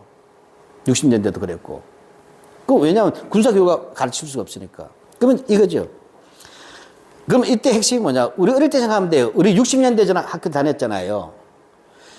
그놈의 검정수첩 알죠? 담임 선생님의. 종례 시간에 변 안 가져온 놈 누구, 그 다음에 뒤에, 우체국 적으면 안 넣은 놈 누구, 그 다음에 결석한 놈 누구, 쫙 하고, 월사가 안 되면 쫙 한 다음에 뭐죠? 그 다음에 가정통신문 설명해 주잖아요. 아이가 그 역할인 거예요. 내가 볼 때. 우리는 도시를 중심으로 보면 안 되고, 그때 조선은 거의 농촌지대지 않습니까? 그래서 잘 알다시피, 우리 아버지가 초등학교만 마치셨어요. 똑똑하신데도. 그러면 초등학교 1학년 마치다 끝났고, 거의 일본말 모릅니다. 도시에 살거나 장사하는 사람들이 일본말 알지, 한글도 모르는데, 여성들은. 그 면사무소 가서도 무소속 벌벌 떠는 이유가 말을 못하고 글자를 모르니까, 그러니까 면석이들이 다 헤쳐먹는 거잖아요. 중간에 애들이. 그게 어떻게 돼요? 이 아이들을 우선 뭐냐면, 뭘로 만들어야 된다? 내선일체를 통해서 황국 신민으로 만든다는 게, 그래서 내선일체 교육을 시작하는 게 얘들을 통해서. 즉, 학교를 증설해가지고, 이 시기부터 본격적으로 된 게 교육의 3대 지표 중에 하나가 내선일체고, 그 다음에 근본 교육은 황국신민화 양성이잖아요. 황국신민을 양성한다. 그래서 36년도인가 37년도에 황국신민의 서사가 나오는 거예요. 그래서 매일 외워야 된단 말이죠. 즉, 이렇게 황민화를 시킨다. 그래서 어릴 때부터 쉽게 말하자면 조선인으로 가르치면 안 되고, 천황의 아들로 가르쳐야 된다는 게 교육 목표가 됩니다. 그게 국체라고 하는 거예요. 국체를 가르쳐야 된다. 그 다음에, 그래서 이 아이들은 그렇게 해서 뭘 한다? 부모로부터 떼놓는다는 뜻이에요.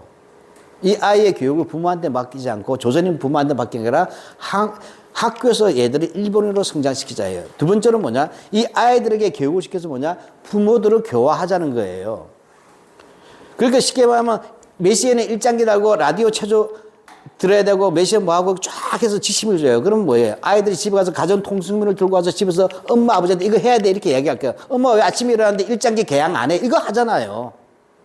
어린애들이 뭘 알아요? 그러니까 학교 시킨 대로 교육시켜요. 그 집에 있는 부모들은 아이한테서 지침을 하달받고 애국반 반상에서 하달 두 개를 받는 거예요. 이렇게 이루어진 게 38년도예요. 그 제 말의 핵심은 조선에서 징병제가 실시하기 위한 준비 단계를 보는 거예요. 징병 실세. 그러니까 어렵게 생각하지 마세요. 그러니까 일단 36년도, 7년도, 37년도가 딱 되니까 전쟁이 났어요. 그러니까 어떻게 돼요? 37년도 말에 법을 하나 만드는 게 전시 총동원령이에요. 그러니까 전시 총동원법을 만들어서 그 조선부터 적용합니다. 왜? 여기가 붙어 있잖아, 중국하고. 일본은 후방이잖아요. 그러니까 전시체제는 우리가 먼저 시작했다는 거야, 한반도가. 중국과 붙어 있으니까.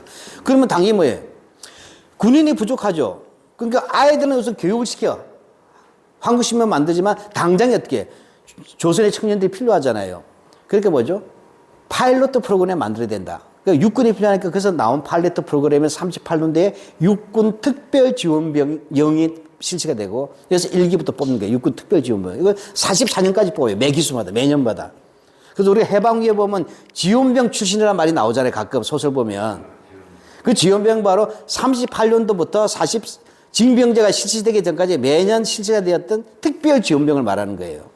그러니까 38년도부터 1기, 2기, 3기, 4기, 5기 하면서 육군 특별지원병에서 조선인들에게도 특별하게 지원병을 허락하겠다 해서 이 얘들 데려가 보면 사고 치나 안 치나. 그때 지원병이 넘쳐 흐른 거예요. 지원병이 넘쳐 흘렀다. 그럼요. 예. 네. 그러니까 이제 좀 이따 얘기하시면 지원병이 넘쳐 흘렀다가 누리한테 딱 보더니 뭐냐. 드디어 한국 식민화가 어느 정도 달성된 것으로 봐야 된다고 주장해요. 누라이트는.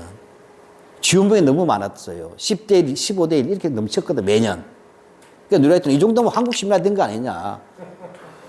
이제 이것도 이제 개사기인데. 자, 어쨌든 이런 시스템 속에서 학교를 같이 봐야 된다. 그래서 제가 볼 때는 조선에서 징병제를 실시해서 조선의 청년들 하기 위해서는 일본어만 가르치는 게 아니라 한국 식민화 교육의 핵심이에요. 뼛속까지 일본어로 만드는 거예요. 그러니까 이런 부분에서 취향력을 높이려했다는 점이 지적되지 않았다. 그리고 그 문서도 미야다 세스코가 발굴했고. 예. 예, 그렇게 됩니다. 그러니까 이제 취향률 자체는 이제 올랐다는 것은 이제 저는 이제 지금 제가 직접 연구하지 않고 다른 사람 연구한 걸 보니까 인정을 해요. 한국에서도.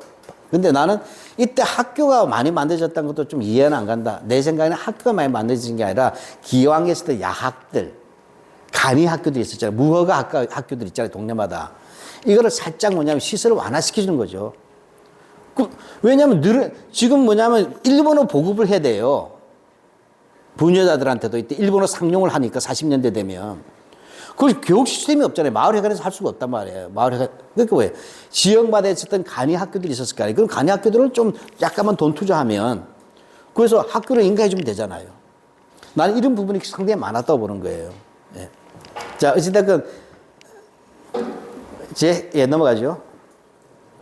그 다음에 제일 나쁜 것은 배울 걸 배워야지. 완전히, 이거 일제시대 때 앨범에서 제가 뽑은 거예요. 이거 뭐냐면, 우리가, 이거 안 쓰는 세대는 이제 80년대 초반까지 교련이 있었죠. 몇 학번까지 된지 모르겠네. 여학생 때 교련하는 거잖아요. 일제시대 때 한 거잖아요. 슈리탄 뜬 적이 있었어요. 우리 애들 때. 이거 일제 때 하던 거예요. 일제 때예요. 그 일제 때 뭐냐면 교련이 있었는데 40년대가 되게 되면 초등학교 4학년부터 확대시켜요. 교련을 확대시켜요. 처음에 중등학교만 하다가. 자, 이거는 뭐냐면 전주 사범학교예요. 여기서 뭐냐면 전주 사범학교에 국민학교 연구소라는 게 있어요. 부설 연구소가 있는데 여기서 뭐냐면 검도를 여자아이들한테 여자용 검도를 만드는 교본을 만들어요. 일본 고검술에 입각해서. 그래서 시범 보이는 사진이고 교재를 내요. 그 교재를 내가 구했는데. 예, 넘어가죠. 그러니까 배워서는 안 될 거 배워서 뭐냐. 나는 제일 비극적인 것은, 아까 이건 다 했던 설명이니까 생략하겠습니다만은, 비극이 뭐냐면, 교육의 취향이 높아졌다는 게 차라리 학교 안 가는 게 더 낫다고 생각하는 거예요. 내가 볼 때는. 와서 뭐냐. 전부 다 우리 아버지 세대를 뭘로 만들어서 파시스트 만들어 놓고 떠난 거예요. 군국주의 교육 시켰잖아요. 파시스트 만들었어요. 그리고 이분들은 일제에 대해서 비판할 능력이 없어요. 그거 잘 모르시는데, 30년대 이후생들은, 저도 특히 35년대 이후생들은 차별을 별로 안 받았어요. 차별을 받을 수 없는 이유가 시골에서 다 일본 놈이 하나도 없는데, 예를 들어 우리 아버지한테 물어봤어요. 우리 아버지가 지금 송정인데, 기장에 일광초등학교 다녔어요.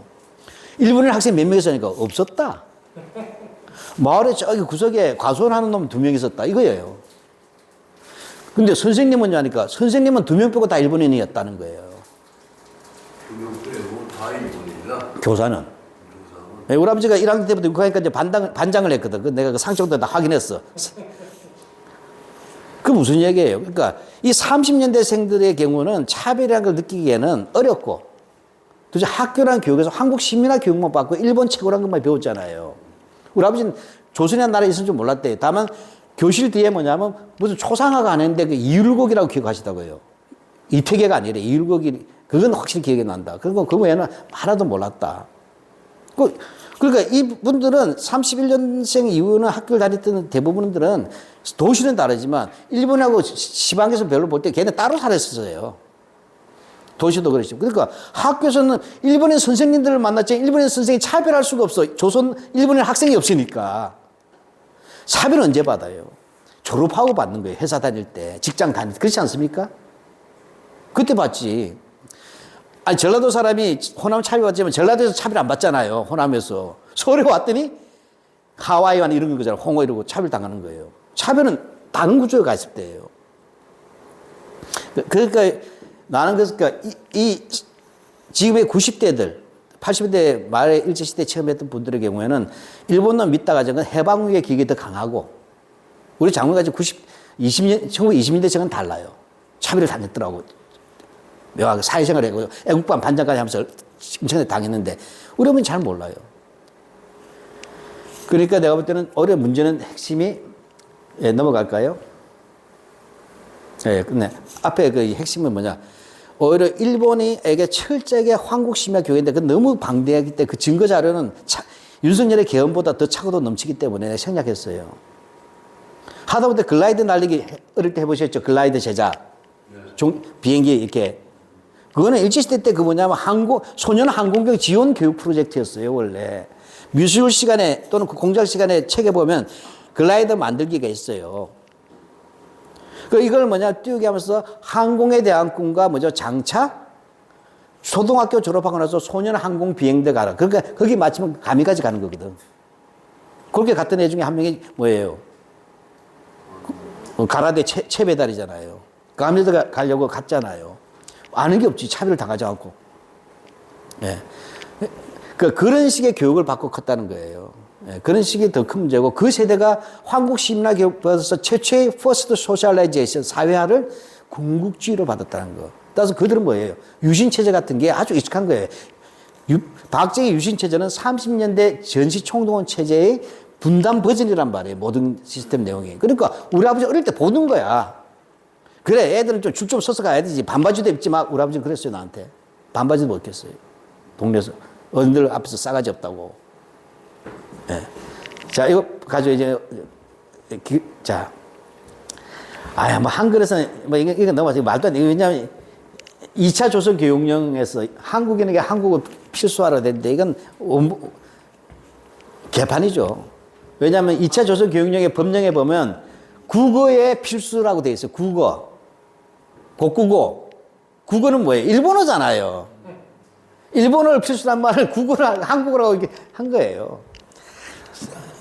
근데 이거 아까 1차 교육령 했지만 이름식의 표현이 걸리는 거예요. 조선인들이, 말이 안 되지. 일본어 필수였다면, 일본어 필수인데, 이 뭐죠? 학교 증설, 교육 차별 폐지, 한국어 교육 용어 사용, 한국사 교육 등을 주장해서 이걸 수용했대. 말도 안 되는 소리 하고 있습니까? 수업 일수가 줄어드는데 일본 조선어 시간이 줄어든단 말이에요. 일본어가 필수가 되니까 이해가십니까? 수업. 예. 그래서 내가 일찍 때 시간표까지 다 원본을 다 구해놨어요. 시간표 이런 거. 그러니까 이거 완전히 이상하게 쓴 거예요. 예. 넘어가겠습니다. 넘어가고 넘어가십시오. 이거 진짜 가장 이제 이제 나는 이런 거 알려야 돼요. 한글날 뉴라이트가 어떻게 주장했는가.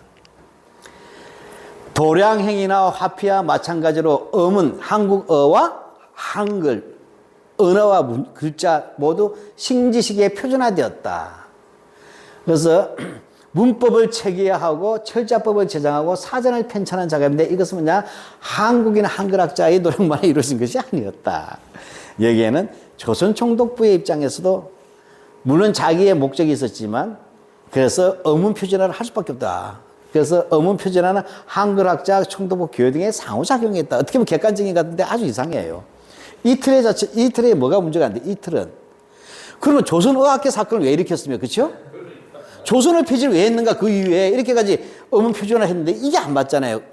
좀 깊게 들어가면 그건 논쟁, 의학하시지만 이제 한국어의 어법 체제에서 경성제대 어문학부 출신들 있잖아요. 이희승이라든지 이런 그 내부에 개파가 있고 어떤 걸 맞춤법으로 할 것인가 이런 문법 체계를 어떻게 설명한가에 대한 논쟁은 있어요. 그리고 박승 뭔가 하는 사람 같은 경우는 풀어쓰기를 주장했는데 그 밀리고 그 세대는 복잡한데 그건 전문적인 내용이고 큰 틀에서 뭐냐면 가장 일제시대에 탄압 많이 받은 게 한의학하고 한글이에요. 두 가지가 가장, 근데 가장 탄압을 많이 받았는데 가장 성공적으로 살아남았어. 한글은 바로 복구되잖아요. 해방 이후에. 한글로 글을 못 쓰던 김수영 같은 사람도 해방 후에 조금 공부하니까 소설까지 쓰고 시도 쓰잖아요.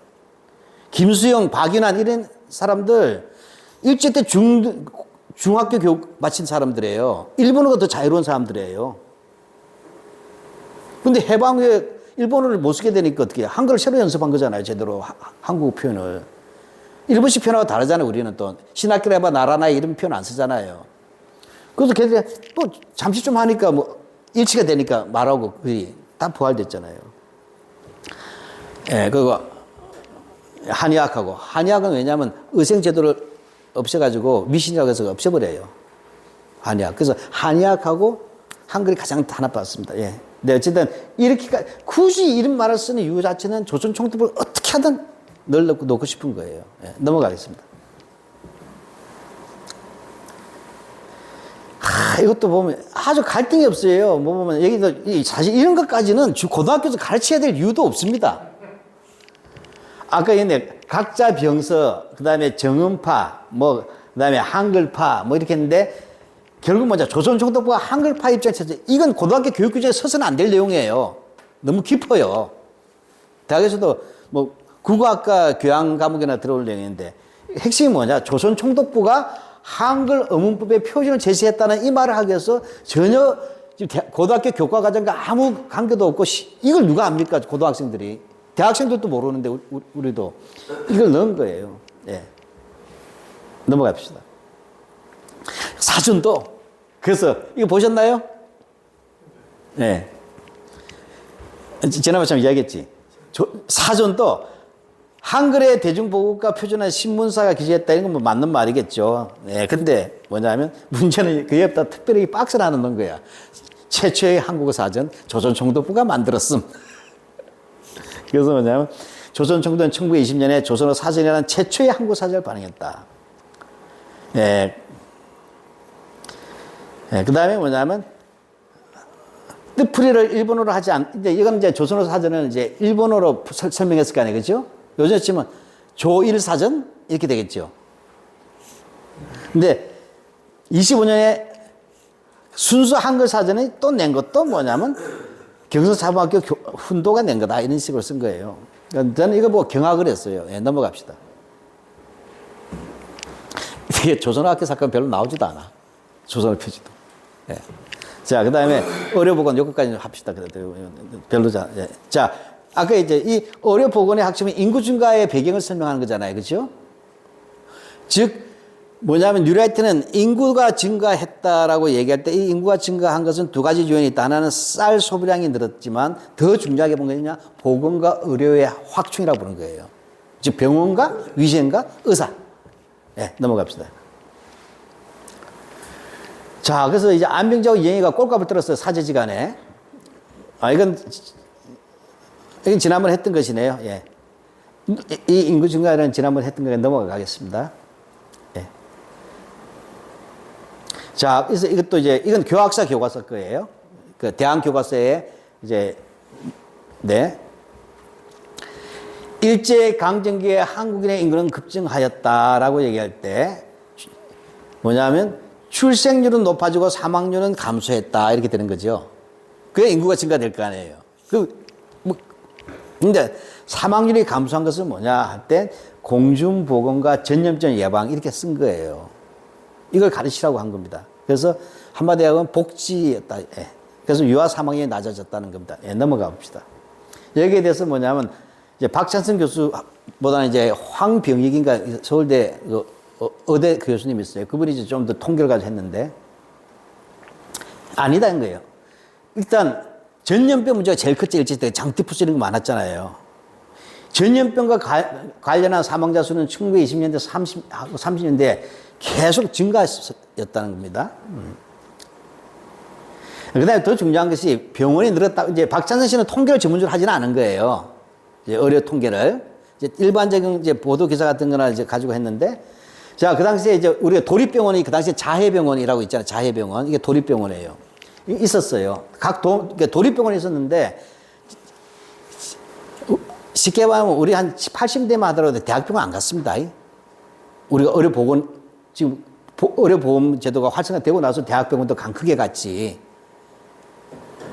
시골에서도요, 큰 병원 못 갔어요. 70대만 하더라도. 왜? 그 병원 가면 재산 거들난다, 돈 거들난다. 그러니까, 아니, 의원 가거나 이렇게 갔잖아요. 일제시대 조선이 더 했어요. 이 도립병원에 안 갔어요. 대부분의 일본인들이 이용했다는 거예요. 자해병원은.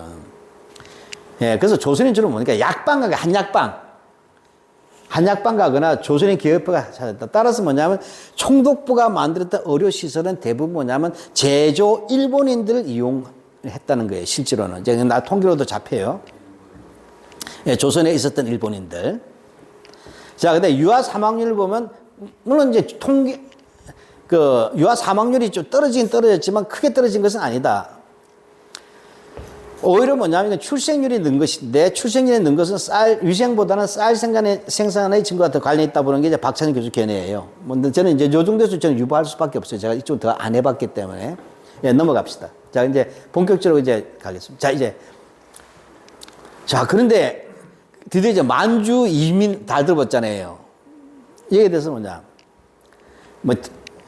이건 다 필요 없고, 이 결과 인구가 급속하게 증가했는데 급속하게 증가하지 않았다는 게 우리 입장이잖아요. 그죠? 예. 급속한 증가는 한국 사회에 큰 충격을 줬다. 그래서 인구가 증가하다 보니까 시장이 확대되고 노동력의 공급을 늘린다는 점에서는 경제발전에 유리한 조건이 됐다. 아주 경제발전에 유리한 조건이 됐어요. 도대체 이건 너무 정제되지 않은 표현들을 쓰고 있어요. 근데 딱히 뭐라고 하긴 어려운데, 근데 이렇게 되면 뭐죠? 인구에 비해 경쟁이 별로 늘지 않고 그다음에 농촌과 도시의 비숙련 노동자의 임금도 낮았다. 그래서 농촌 사회의 빈곤이 인구 유출의 압력으로 작용하여 약 200만 명이 일본과 만주를 유지했다. 이거는 기형적인 이주예요. 사실 200만 명이면 우크라이나 사태잖아. 이거는 완전히. 여기는 정확하게 보면 만주 이민 정책은 일본이 한 거예요. 일본이 주도한 거예요. 처음에 우리는 빈곤을 망명을 나라가 망해서 가고 그다음에 영고가 있어서 갔지만 11년부터 45년으로 얘기하면 안 되고 30년대 이후에는 선만 척식 주식회사라는 게 있어요. 선만 척식 주식회사. 그러니까 조선에는 조선과 만주를 조선에서 만주로 보내는 쉽게 말하면 인력 개발 회사예요. 그럼 만주국에는 뭐가 있어요? 여기서 만주국을 놓고 얘기해야 돼. 만주국을. 그 만주에서는 뭡니까? 만주국에서는 만선 척식 주식회사가 있는 거예요. 파트너가. 그 조선에서의 이제 과잉 인구는 있겠죠. 왜냐, 절대 소작농들이 많고 빈곤해졌잖아요. 농촌에서의 과잉 인구를 해소해야 될 문제가 있었고, 이 시기 30년대부터는 엄청나게 이제 농민들이 좌경화해요. 그래서 혁명적 농민조합운동에 많이 가담합니다. 사회불안 요소 작용하고. 그 다음에 농시에서 인구 압력을 받아요. 그러니까 이걸 만주로 보면 만주에서 뭘 해야 돼요? 만주국 개척하는 거예요. 이 개척하기 위해서 뭘 합니까? 만주국에 조선 총독부 관리들을 많이 보내요. 그럼 걔들이 뭐예요? 그 조선 총독 관리가 하면 전부 다 지방의 현지지도 합니다. 무슨 현지지도? 벼농사.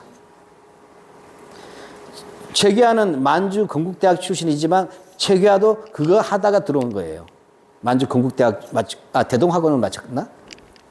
하여튼 간에 근데 이 만주 이민이라는 부분은 단순하게 이런 식으로 인구 증대로만 설명하기 굉장히 어렵다는 것들인데 하여튼 그렇습니다. 넘어가시죠. 이건 뭐 그렇게 본질은 아니니까.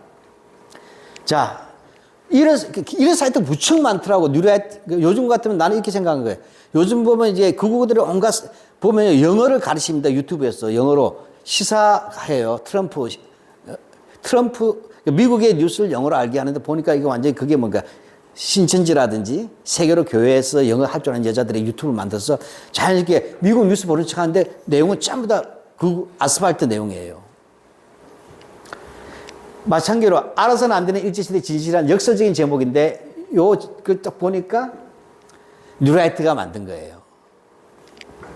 일본어에 만들었는지 뉴라이트가 만든지 모르겠는데 자, 간단하게 얘가 이제 통계를 이렇게 끄집어낸 거예요. 지금 검은색은 조선인 의사, 흰색은 일본인 의사예요. 갈수록 조선인 의사가 늘어났다. 처음에는 뭐냐면 조선인 의사가 없었고 일본인 의사 하얀 게 더 많았는데 가면 갈수록 즉 연도도 작아서 안 보이네. 한 20년대 가게 되면 역전돼서 조선인 의사가 더 늘었다. 그 무슨 얘기? 조선 총독부가 조선인 의사를 많이 양성시켜줬다 이 이야기잖아요. 자, 그래서 검은색이 조선인 의사예요. 그래서 얘들이 이렇게 봅니다. 그 통계를 지저분하게 다뤄요. 조선인 의사가 1912년에는 72명인데 43년, 그러니까 30년 만에 2618명이 되었으니까 36배 증가했다. 라고 주장하는 거예요. 일본인 의사는 뭐냐? 353명인데 37년에 1414명 피크를 찍었다가 이쯤 되겠죠. 여기서 피크를 찍었다가 다시 내려갔다. 그래서 44년 1100명 내려갔다. 결론. 일제의 강경을 통해 조선인 의사가 크게 증가해서 보건의료 환경이 갈목갈목을 개선했다가 이 주장, 이 표 하나 놓고 한 해석이에요. 합치면 비슷할 것 같은데요. 조선하고 합쳐가지고 하면은 처음에 한 800명부터 시작해가지고 한 500명까지 합쳐놓으면은 평균으로 하면 그렇게 되거든요. 네. 전반적으로. 근데 어찌까지나 이제 우리 중요한 것은 인구 구성비잖아요. 의료는 실제로 혜택을 받아야 되잖아요. 네, 저 넘어가 봅시다. 다음 쪽. 네. 그래서 뭐냐면 이제 다시 봤어요. 황상익인가 누군가 황병익인가 하는 분인데 이분이 손 들고 이건 내가 꼭 반드시 반론 제기하겠다고 해서 이제 글을 쓰신 거예요. 자, 그러면 이거 일단 뭐냐면 면회제도 허가받은 의사야 되지 않습니까? 면회제도를 통해서 된 14년부터 통계를 잡아보자는 거예요. 의사 면회가 14년도부터 되니까 했더니 결론은 뭐냐? 1943년에 9,865명이었다. 조선인 의사가.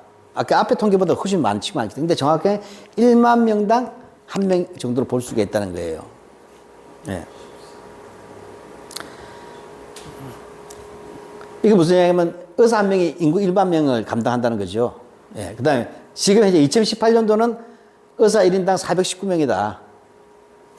윤석열에게 또 바꿔놓겠지만. 그 다음에 의생이라고 하는 것은 이제 한의원. 예. 한의사들이죠. 근데 이것도 봤더니 조선은 뭐냐면 사실 이거예요. 의사라보다는 오히려 지방에서 한의원을 많이 했잖아요. 한약방을 이용했단 말이에요. 우리 어릴 때도 뼈 부러지면 접고런 거거나 한의원 가서 했거든.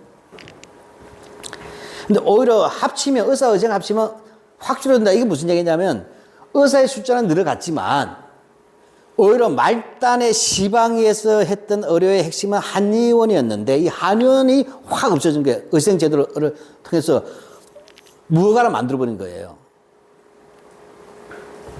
그렇게 되니까 오히려 줄었다. 이해가시죠? 예. 예, 예. 예, 예. 넘어가죠.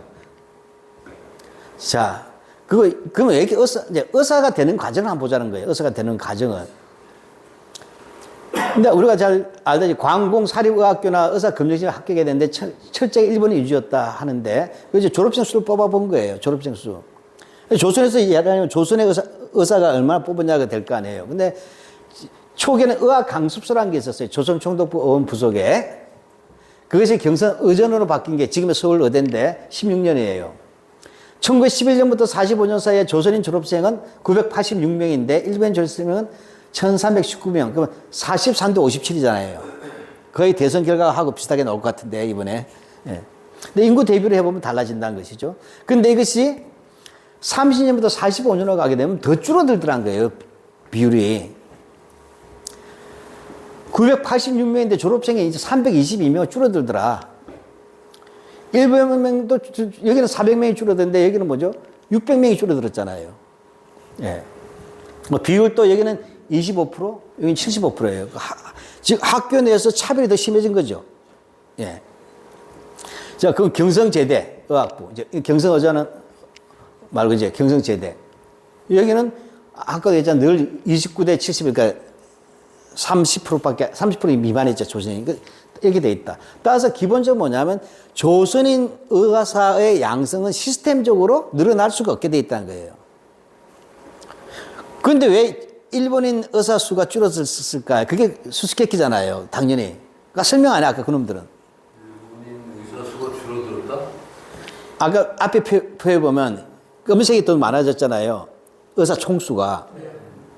그걸 밝혀야 되잖아요.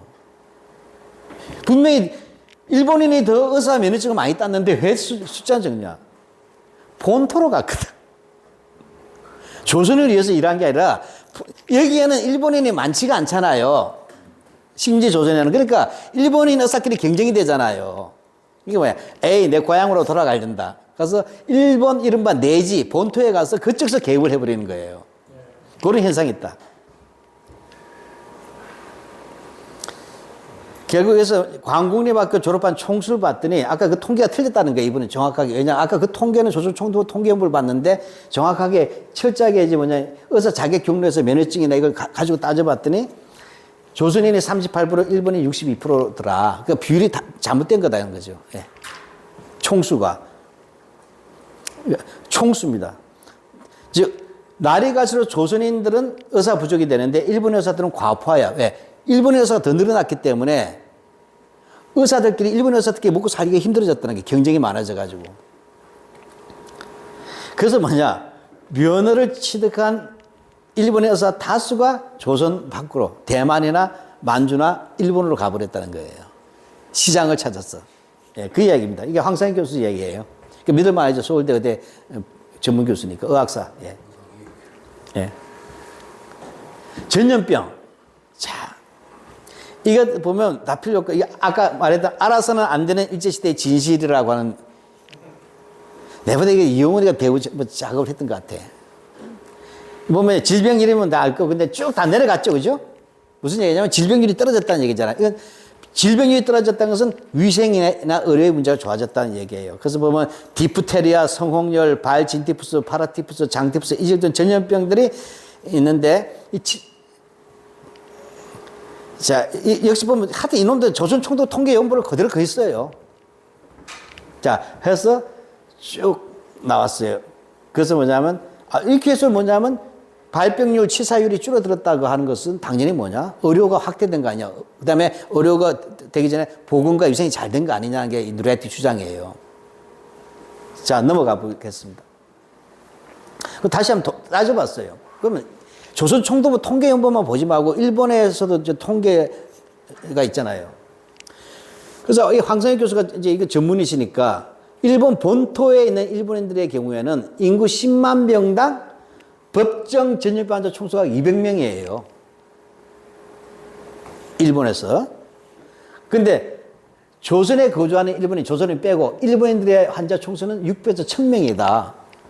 굉장히 높다는 거죠. 예, 3배에서 5배나 된다. 왜 그러냐? 위생이 없었다는 얘기 하는 거예요. 황상희 교수가 봤을 때는. 한마디로 하면 조선은 일제강점 내내 전염병이 창궐하는 위험지역이었다. 사실은 일제시대 소설이나 신문 보면요. 나병부터 시작해서 온갖 병들, 장티푸스니까 격리 이런 이야기 많이 나와요. 마을에 못 들어오게 하고 막 싸움 나고 그래요.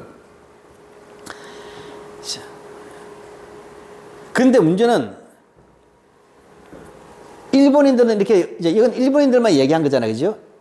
그치, 일본인들 비교해. 본토에 있는 일본인과 조선에 있는 일본인을 비교했더니 조선에 있는 일본인들이 3배에서 5배 이상 전염병에 잘 걸렸다 하는 것은 일본인조차도 여기가 위험한 곳이었다는 얘기예요. 전염병에는.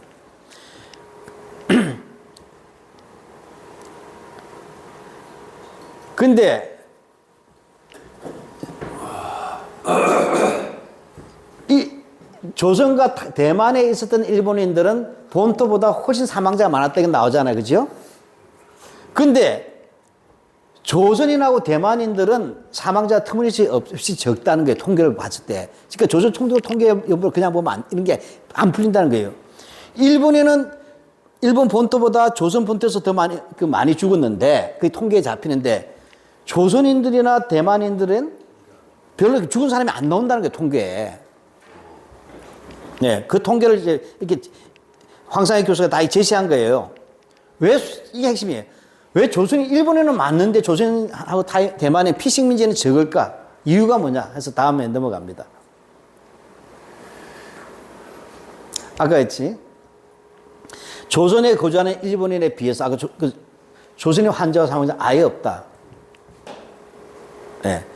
일본 본토에서 전염병 치사율이 15에서 34%인데, 왜 조선인과 타이완, 피식민지는 이렇게 사망자가 적으냐 할 때 뭐예요? 통계 안 잡았다는 겁니다. 예. 관심이 없었다는 거예요. 즉, 조선 총독부 통계연구의 핵심에서 전염병 환자들을 조사할 때 조선인이 얼마나 죽었냐는 별로 중요한 사회적 이슈로 보지 않았다는 거예요. 그래서 그들은 주로 어디 통계였냐? 일본인이 얼마나 죽었냐 통계만 집중하다 보니까 그 통계만 많이 잡혔고, 예, 한다. 예. 그러니까 조선이나 대만이나 다 그들은 관심 밖이었다는 거죠. 즉, 위생에 있어서는 조선인은 대상이 아니었다는 얘기를 한다. 이거 얘기한 거예요. 그거 외에는 설명이 할 수 없다는 거죠. 예. 그 다음에 이제 도립병원 이용. 자, 이 도립병원 이용률이에요. 자, 여기 실선은 일본인들이에요. 이제 2번 비교하고, 그 다음에 외래를 비교한 거예요. 점선은 외래 환자, 근데 실선은 입원 환자예요. 도립병원. 그러니까 아까 자해원이에요. 근데 이게 일본인이잖아요. 이게 조선인이에요. 증가가 없어요, 아예. 뭐 숫자까지만, 그냥 그래프보다 너무 격차 크지 않습니까? 일본인은 외래든 입원이든 여기서 몇 배가 되지 않습니까? 근데 조선인은 거의 이용을 하지 않았다는 얘기예요. 그 문제는 뭐냐? 조선인들은 납세를 분명히 했어. 도립병원도 지은 거잖아요. 납세를 통해서 관리, 도립, 의료기관 설치하냐 비용만 부담했지 혜택은 그게 누리지 않았다. 근데 무슨 자유용 같은 거 얘기하고 자빠졌냐? 아까 뉴라이트들은. 그러니까 이런 통계를 전혀 이용 안 한다는 거죠. 그냥 조선 총독 통계연구만 대강 얘기한다. 하는데 그것도 이런 통계는 어떻게 해요? 안 본다는 게 의도적으로. 예, 넘어가겠습니다. 여기서 이제 또 이제 불평, 고려대학교 낄 자리가 없지만, 세브란스가 먼저냐, 그런 게 있었죠? 서울대, 근데, 병원이, 예, 제중원 있잖아요. 아, 제중원. 예. 제중원은 처음에, 이제, 이게 세브란스로 가잖아요. 나도 헷갈린다. 자, 우리는 뭐냐면 이제, 자꾸 어류 시사 때문에 조선은 1870년대 근대 의학식 재료를 만들었고, 그 대표적인 게 제중원의 드라마로도 나왔잖아요. 제장원. 제중원을 만들었어요. 했고, 예. 해서 했다. 그래서 서양인 의사도 있었고, 주치의도 있었어. 알렌. 예. 예, 그 다음에 뭐냐면, 1899년에 인의학계라는 것도 만들었어요. 그래서 의사 양성소도 있었다는 거예요. 우리 자체가. 근데 문제는 이게 다 일본이 다 없앴다는 얘기를 하는 거예요. 황상익 교수는. 없애고 뭐냐면, 일본인들만 구성된 대한의원창설준비위원회를 만들었습니다. 근데 문제는 중요한 일본인들을 위한 대한의원인데 이게 뭐냐? 대한제국의 모든 의료시설을 다 장악했다, 시스템을. 다 뺏어갔다. 이 시스템을 다 뺏어왔다는 얘기를 하는 거예요.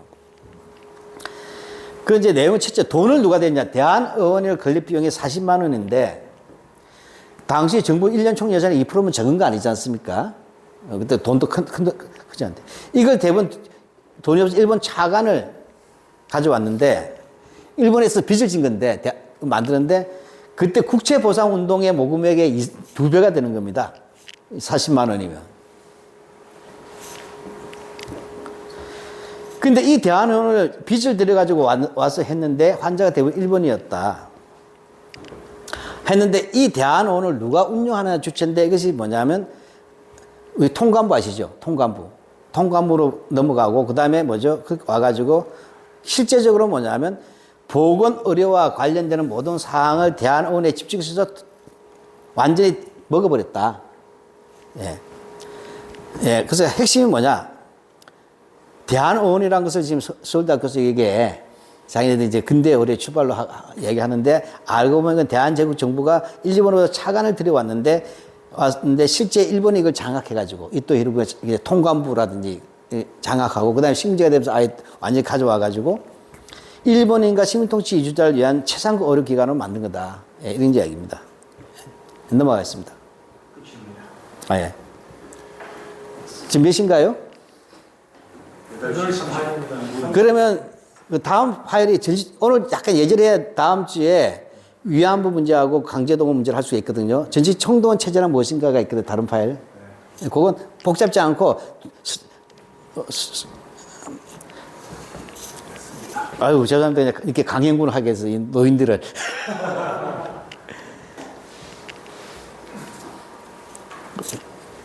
8번인가요? 7번인가요? PPT.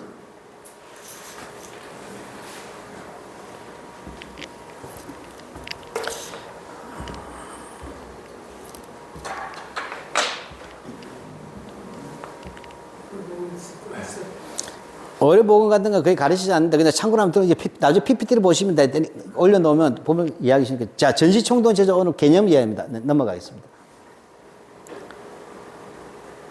자, 이 전시총동원 제조 아주 복잡해. 이 표를 나중에 한번 다시 올려드리면 나중에 찾아보기 쉬우시라고 무슨 복잡한 단어 나올 때. 우리가 흔히 얘기할 때 1910년대에는 3.1운동을 기점으로 나누잖아요. 그렇죠? 이때는 우리가 흔히 말하는 무단통치시라고 배웠죠. 무단통치. 일제 무력. 그 다음에, 여기서 그 다음에 1919년 3.1운동 이후에 나눌 때 1931년으로 나누느냐 또는 1937년으로 나누느냐 이게 좀 헷갈리게 돼 있어요. 학교마다 다른데 보통 37년까지를 요 시기를 뭐냐면 문화통치기라고 얘기해요. 문화통치기. 그러니까 발톱을 갖추고 당근과 채찍이 있었다. 근데 요즘은 요 31년도에 우리가 만주사변이라고 배우셨죠? 그러니까 사실은 만주사변이라고 쓰면 안 돼요. 사변이란 말은 가해와 피해자가 없는 용어예요. 만주 침략입니다. 일본에. 그렇죠? 예. 그러니까 중국에서 9.18 사변이라고 불러요. 9.18 사변. 31년. 그러니까 이 1931년인데 요즘은 이게 뭐냐면 37년까지 문화통치란 말이 안 맞다. 왜? 이미 31년부터 조선은 전쟁과 연동이 돼 있었다. 이해가십니까? 그래도 1937년 7월 7일에는 77사변이라고 부르지만 정확하게 보면 중국 침략이잖아요. 중일전쟁. 그다음 여기 이제 41년도 12월 달인가요? 태평양 전쟁이 있었지 않습니까? 그래서 45년까지 있어요. 그러면 여기서 중일전쟁하고 태평양 전쟁이 있는데, 참고로 알아두십시오. 보통은 37년 12월 달인가에 전시총동원법이 만들어져요. 전쟁이 났으니까. 그런데 1938년부터 전시총동원법이 조선에 적용이 됩니다. 조선에. 그러니까 전시체제가 수립된 거죠. 법에서. 그래서 우리는 38년에 적용이 됐지만 37년부터 45년까지 이를 약 7년 되잖아요. 7년. 요 시기를 전시 총동원 시기라고 합니다. 근데 문제는 이 31년부터 37년 요 사이가 이른바 만주 사병부터 요 사이를 문화 통치 듣기 이상하다는 게 이해가십니까? 그래서 이 시기에 대한 개념 분쟁이 애매하다 보니까 일본의 학자들은 여기 7년이라 하지 않고 여기 또 한 합치면 31년부터 45년이잖아요. 그래서 일본의 진보적인 사람들은 여기를 15년 전쟁기라고 한다. 15년 전쟁기. 이게 맞죠. 15년 동안 전쟁했죠, 일본은. 네, 그렇게 된다. 근데 우리가 31년부터 총동체제라고 할 수 없는 건 이 법이 워낙 가혹했던 법이 들어오니까 여기가 30년부터 30년 사이가 애매하다는 겁니다. 이해가 있습니까? 예. 그래서 저도 여기서는 뭐냐면 일단은 31년부터 좀 해놓은 거예요. 그래서 이거 미리 아까 예비로 설명해 놓으면 다음에 집에 가서 표 한번 읽어보시고 다음 주에 이제 왜냐하면 징비용, 징용, 위안부라는 부분이 어떤 시스템을 가동되고 어떤 쟁점을 가지고 있는가 볼 수가 있습니다. 위에는 이제 우원 일성이라는데 우각기 총독이에요. 그 다음에 미나미 지로고, 그 다음에 고이소 군의학기, 그 다음에 아베 노부유키 이렇게 됩니다. 우각기 이세이라고 읽어야 될지 뭐라고 읽는데 일성을 좀 어떻게 읽어야 될지 모르겠어요. 다 군인들이죠. 여기는 만주 사병과 연동되는 내용들이다 하는데 여기서 뭐 자세히 설명했고 여기서 이제 메뉴가 뭐냐 기본적으로 우리 요즘 없어졌지만 항상 박정희 때까지 뭐예요? 올해 국정과제 우리 다 외웠어요. 국정과제, 국정지표라 그러죠. 얘는 일하면서 싸우고 싸우면서 일하자 하는 그런 지표들이 나오잖아요. 표의 시대에. 국책이. 그게 다 일제 때 나온 거예요. 일제 때. 일제 때 보면 총독들이 항상 신년에 보면 발표를 해요. 시정 지침을. 그 시정 지침의 핵심이 뭐냐면 여기서는 농산어촌진흥운동. 우리가 보면 아까 예, 그 토지조사 사업, 그 삼위 정책계획은 쭉 갑니다. 근데 여기까지만 농민층이 몰락했다 그랬잖아요. 그래서 뭐냐면 제국주의의 새마을 운동이다. 이해가십니까? 제국주의의 새마을 운동이 바로 농산어촌 진흥운동이다 이렇게 보시면 되겠어요. 그거래요. 그렇게 하고 그다음에 뭐냐 심전 개발. 요거는 뭐냐면 정신 똑바로 차리자. 계몽운동. 마음의 밭을 가지고 불교를 끌고 와요. 그 심전. 마음의 밭. 예. 그 다음에 알다시피 남면 북양 들어보셨죠? 이게 지금 이거 이제 만주하고 연동되잖아요. 그 만주하고 갈 때 남쪽에는 면화, 북쪽에는 양. 그죠? 그 다음에 북선 개척. 이제 이게 우리 흔히 말하는 대륙 전진기지 정책을 말하는 거예요. 또는 지하자원 개발 다 북한이 북죠. 그 다음에 만주 이민에서 선만 축제사 이런 것들이 큰 기조 틀에서 이제 이런 개별 정책이 이루어졌다는 얘기예요. 자, 그 다음에 그러니까 여기서는 우각기를 볼 때는 기본적으로 만주 침략을 전후한 시기에 한반도를 안정화시키기 위해서는 한반도가 농민들이 데모나면 안 된다. 그러면 새마을 운동 이렇게 해야 되겠다. 그게 농촌 진흥 운동이고. 한편으로 뭐냐 만주와 연결되죠. 얘는 우각기는 굉장히 정치력이 있었던 놈이에요. 육군 대장인데 정치력이 좀 있었던 놈이에요. 꽤 오래 했었어. 5년 동안. 이거 뒤에는 다 오래 했는데 이 동안 했으면서 만주와 연계해서 하나의 경제를 구축할 때 이제 남면 북양 이런 걸 했다는 얘기입니다. 그러니까 전쟁 나면 경찰 증가하고 군대 증가하는 건 상식이잖아요. 그렇죠? 뭐 암기할 필요 없죠. 그냥 경찰도 증가하고 군대도 증가했구나. 그리고 이때부터 뭐냐 내부 단속 시작한다. 신사참배. 신사참배를 강요한 데 이유는 뭐죠? 천황제 파시즘을 가기 위한 전조다. 이걸 보시면 되죠. 뭐죠? 천황을 신으로 모셔야 되고 신격화 시키다 보면 자연히 종교와 충돌하지 않습니까? 그러니까 이제부터 슬슬 신사참배를 강요하기 시작합니다. 예. 자, 그러니까 여기까지는 우각기 시대예요. 자, 이런 노란색 색깔은 우각기 시대가 아니라 미나미지로. 미나미지로는 별명이 동양의 히틀러예요. 동양의 히틀러. 얘는 뭐냐면 36년부터 42년까지니까 바로 중일전쟁과 태평양전쟁 초기까지예요. 미나미지로는 국채 명징, 국채를 명징하게 한다. 그러니까 천황이 국채이고 정체이다. 이해가 있습니까? 이제 천황제가, 그 천황이 복잡한데 실제는 언제죠? 천황 그 자체가 국가의 화현이다. 뭐 유일체계다. 뭐 만세일계다. 대대로 내려갔다. 이런 게 있지 않습니까? 그런 것들을 해서 천황이 지배하는 통수하는 나라다는 그것이 국채고 이것을 명확하게 찍어놔야 된다는 거예요. 인증샷 시켜놓겠다 이거예요. 그래서 이게 교육 모든 학교 앞에는 국채 명징을 교문 앞에다 표로 붙여놨어요. 간판으로. 국채 명징. 그다음에 두 번째가 선만일려. 조선과 만주는 하나다. 그다음에 교학진저. 가르침과 배움을 같이 간다. 농공병진, 서정세신. 이놈의 서정세신이 이때 나온 거예요. 근데 이 모든 것을 하는데 최고 이념은 내선일치로 해야 된다. 내선일치. 따라서 이 모든 것을 할 때 교육과는 국채명정이 내선일치하고 연결되겠죠. 교육은. 이렇게 되겠죠. 그 다음에 고유수 군의학기. 이게 42년부터 44년까지인데 국채 본위에 투철한다. 더 강화가 된 거죠. 천황제가 더 강화가 된 거예요. 그 다음에 도의조선이라는 말을 나와요. 도의조선. 예의범절 잘 지키자고. 이거 무슨 냐 아하. 황도 유학을 강화시키는 유학은 유학인데 조선시대 성리학적 유학이 아니고 충효는 충효인데 파시즘적 충효 알겠죠? 파시즘형 유학을 말하는 거예요. 여기서는. 조선시대가 가장 큰 것은 충과 효잖아요. 두 기둥이잖아요. 충은 의고 효는 인이에요. 그래서 인어가 같이 가는 거예요. 이 같이 가서 어디로 갔냐? 예로 귀화가 되는 것이 조선시대 성리학적 체계란 말이에요. 근데 천황제에서는 뭐냐면 천황이 뭡니까? 국가이자 아버지다. 이해가십니까? 따라서 천황을 위해서 목숨을 바치는 것은 뭐죠? 국가 그 자체인 천황을 위해서는 충성을 다하는 것이고, 그 다음에 나는 황국 신민이자 천황의 적자, 빨간것은 아이니까 천황을 위해서 목숨을 바친 것이 효도를 당한다. 충효가 일치한다. 알겠죠? 천황 아래서. 이게 황도유학이에요. 이 개념을 반드시 알아야 됩니다. 유신체제를 이해하려면. 그래서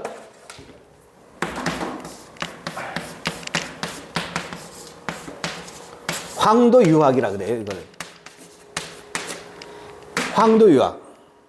이 황도유학을 이란 것이 일본에서 시작됐는데 이것은 뭐냐면 경성제국대학교 철학과에서 보급하잖아요. 그 누구야? 아이고, 우리나라에서 성리학학, 예? 박종홍. 아니, 그 위에, 박종홍의 스승. 위에. 아우, 갑자기. 이름이 갑자기. 예, 조선의 철학을 주기론, 주리론으로 나눈 일본인 학자가 있어요. 주기론, 주리론은 틀린 거란 말이에요. 그것은 원래 조선 철학사의 틀에서는 다 주리론이에요. 근본적으로는. 예. 그렇게 하여튼 그 사람의 제자가 박종홍이에요. 이 다카시 고고형. 갑자기 이기면 그 경성제대 철학부인데 그 제자가 박종홍이에요. 이 박종홍이 황두유학을 배우고 그래서 나중에 유신 때 그냥 우리나라 도덕 교과서에 보면 성과 경연이 이상한 거 막 있었잖아요. 태교양하고 대도 않은 개소리하는 거. 이 박종홍이 아주 악질이에요. 철학적으로는. 이명세 아닐까요? 네? 이명세. 네?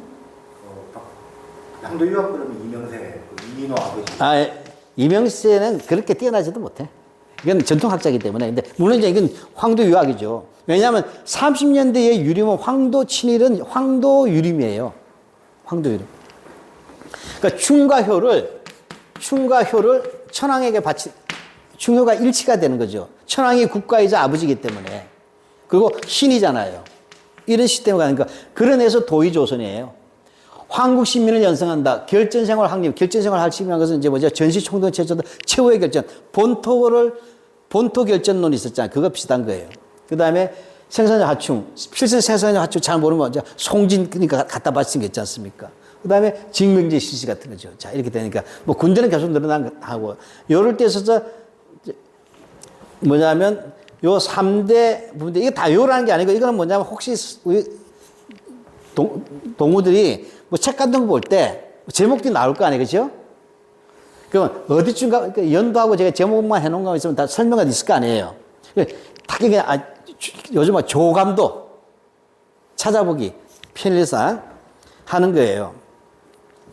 자, 그래서 뭐냐면, 자, 그렇게 되니까 제일 중요한 것은 이 시기에는 전조가 보였지만 이 미남이 지로 동양의 히틀러가 오면서 가장 중요한 국가총동원법을 조선에 적용하는데 38년 5월 달에 적용했다. 12월 달에 이제 만들어가지고 된 거예요. 요 시기가 되면 우리가 아는 사상범 보호 관찰령이라는 게 만들어지는 거예요. 사상범 보호 관찰령. 예. 예. 그 다음에 조선중앙정보위원회가 필요 없고, 뭐 방공협회, 그 다음에 시국대응 전선 사상보고연맹, 이게 뭐예요? 이게 흔히 말해서 좌빨들 전향자 모임이에요. 시국에 대응해서 전 조선에서 사상으로서 나라에 보답하는 연맹이다.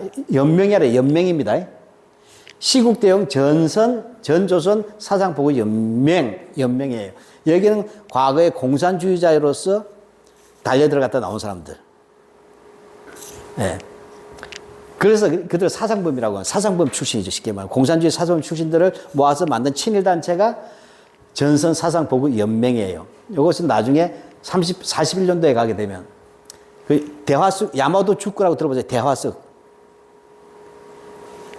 쉽게 말하면 곳곳마다 도별로 중요한 도시마다 대화숙이 있어요. 그게 교화시설이야. 그럼 전향을 했잖아요. 전향했던 사람이 있으면 뭐예요? 대화숙에 와서 교육을 받아야 돼. 입소를 해가지고. 그게 야마도 축구라고 하는 거예요. 그래서 91개 지방에서 5,400명이 그래서 가져간다. 그래서 요런 단어, 제가 굵게 쓴 것들은 알아두면 좋다. 사상범 보호관찰령은 뭘로 바뀌니까 41년도에 가게 되면 사상범 예방구금령. 여기서 사상범 보호관찰하는 거잖아요. 근데 이게서 뭐죠? 전쟁이 나기 전에 뭐죠? 범죄를 일으키기 전에도 미리 예방구속한다. 이해가 되겠죠? 예방구금제도. 이게 전부 다 박쥐가 다 부활시키기 때문에 제가 알아두라는 거죠. 네. 자, 그래서 이런 부분이 굵은 것 하나 보시면 되겠고, 그 다음에 국민정신총동원연맹이라는 게 만들어집니다. 바로 이 법의 적용에 따라 다 만들어지는 거예요. 근데 2달 만에 만드는데 이게 줄여서 뭐냐면 정동연맹이라 불렀어요. 자료에는 정동연맹이라 나오는데 이게 40년이 되면 국민총력조선연맹인데 우리 지금 민방위 본부 이렇게 보시면 되겠어요. 민방위 본부보다 훨씬 세죠, 이거는. 대학도 나중에 저기 보도연맹 비슷하게. 그거는 요 사상보고연맹이 바로 보도연맹의 전신이 되는 거예요. 이걸 오제도가 요거 흉내내서 만든 게, 요거를 흉내내서 만든 게 6.25 때 오제도가 만든 보도연맹이에요. 예, 모든 건 그렇게 나와요. 자, 그러면 이게 가장 무시무시한 건데, 총동연맹에서 총력조선연맹가 가는데, 여기에 최말단 조직이 애국반이에요. 애국반. 일본인들은 도나리 구미, 인조라고 부르고, 조선인은 애국반, 가이곡구한 이렇게 불렀어요. 근데 448만 명이 반원이고, 그 중에 우리 장모님도 애국반 반장이었다. 예. 예. 요때 만든 게 뭐냐면 반상의 해보예요. 반상의 해보, 이게 나고 항상 일면에 박정희 나왔던 그게 돼요. 그러면 이 애국반이 뭐냐면 보름날 반상일 하잖아요. 하게 되면 어떻게? 일장기 개양, 신사참배, 궁성요배, 일어상용, 반공반첩, 애국저금, 일본 정신 발량주간, 근로보국주간, 적치보국주간 이런 것에 대한 모든 걸 설명하는 겁니다.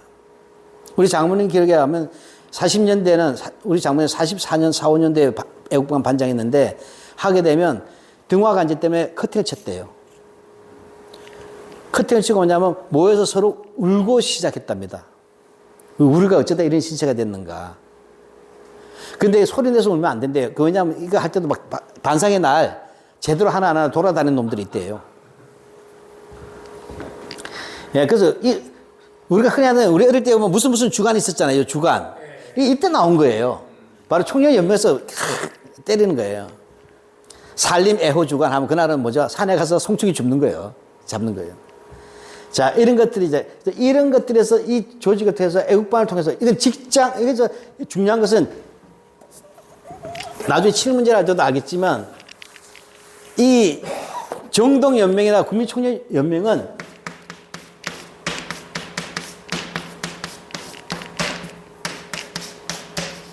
한자 잘 알아야 돼. 직역 봉공이에요. 역인데, 이때 직은 뭐냐면 직장이잖아요, 직장. 근데 역은 뭐냐면 행정 단위 지방. 그러니까 직장에는 직장 민방위대가 있고, 동네는 동네 민방위가 있잖아요. 그래서 지역 역자라는 거 아시겠죠? 역할 역자가 아니다. 이해갑니까? 직장과 지역에서 멸사분공해라. 이게 직역분공이에요. 직역분공이 바로 이를 강요한 시스템이었다. 자, 그 다음에 역사에서는 친일 사관에서는 일선 동조론이 부활하게 됩니다. 일선 동조론은 별로 인기가 없었어요. 왠 줄 아냐면 일본인들 자신이 싫어해요. 우리가 조선과 조상이 같다니 이런 칙쇼, 빠가야로 이렇게 돼 있었잖아요. 이해가 됩니까? 어떻게 우리 야만인 조센증하고 우리가 조상이 같다 해서 일선 동조론은 사실은 메인 트렌드가 아니었어요. 일본 역사학에서도. 근데 어떻게 돼요? 전쟁이 나니까 우리가 남이가라고 해야 되죠. 같이 죽자고 해야 되잖아요. 그러니까 우리가 남이가 하다 보니까 일선 동조론을 쭉 올라서 조상이 같다는데 해서 나와서 내선 일체가 나오고 동조 동군. 조선과 일본은 하나다니까 미쳤냐니까 뭘 하냐? 천황이 부여해서 왔대. 이해갑니까? 백제계다. 그래서 뭐냐? 조상이 갖고 뿌리도 같다. 근데 본가가 일본에 있지 않느냐? 그러니까 본가 따라와야지. 이거잖아요. 그래서 내선일체 동조 동군론. 그 속에서 뭐냐? 지금 천황은 너희의 아빠잖아. 그러니까 황국신민 해라. 이것이 이 이데올로기 구조로 그대로 간 게 바로 식민사관이란 거예요. 네. 그러면 이런 구조 속에서 뭐냐면 일상의 파시즘을 하기 위해서 나온 게 고고쿠 신민호 세이시 황국신민 서사지 않습니까? 37년 10월 때 나와요. 제 시간 되면 여기 음향이 안 되잖아, 그죠? 그 일제시대 아주 멋진 이 시대가 어떤 시대인지 영상 15분짜리 하나 보면 끝나요. 그 뉴라이트가 뭐가 없어. 그 영화 하나 빡 보면 됩니다. 그래서 황국신민사사, 신사참배, 조선의 폐지, 창씨개명. 창씨개명은 알아둬야 될 게 창씨개명은 친일파들도 반대하는 사람들 좀 있었어요. 왜냐하면 자기 조상 문제는 좀 다르잖아요. 양반이 있으니까. 그래서 도지사든 손 아무거나 놓으면 창씨개명 반대하다가 도지사에서 잘려요. 그러다 다시 나중에 복권되지만. 근데 창씨는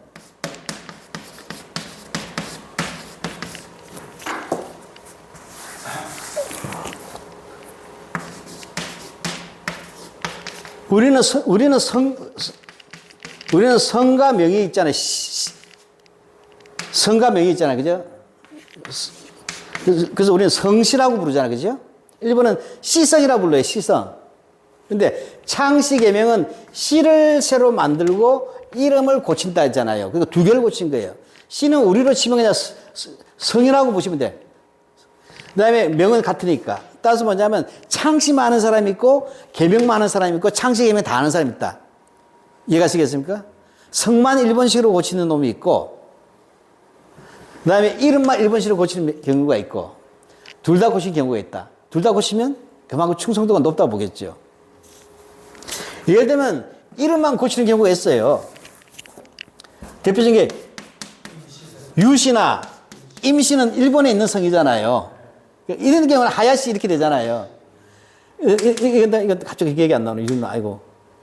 이건 다 일본에 있는 성이니까 얘들은 먼저 개명만 하면 되는 거예요. 박정희 같으면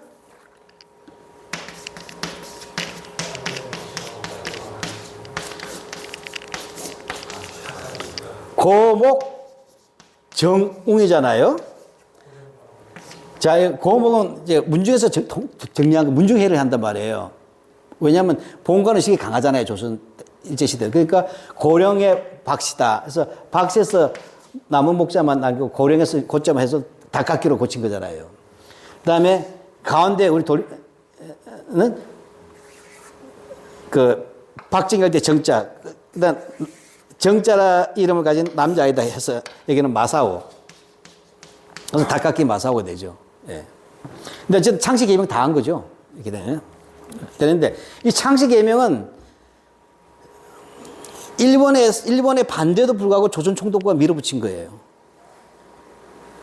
왜? 전쟁에 갔을 때, 나카무라 사이토 하다가 박한용 하면 얘는 또 뭐야? 이렇게 되잖아요. 일감이 생기잖아요.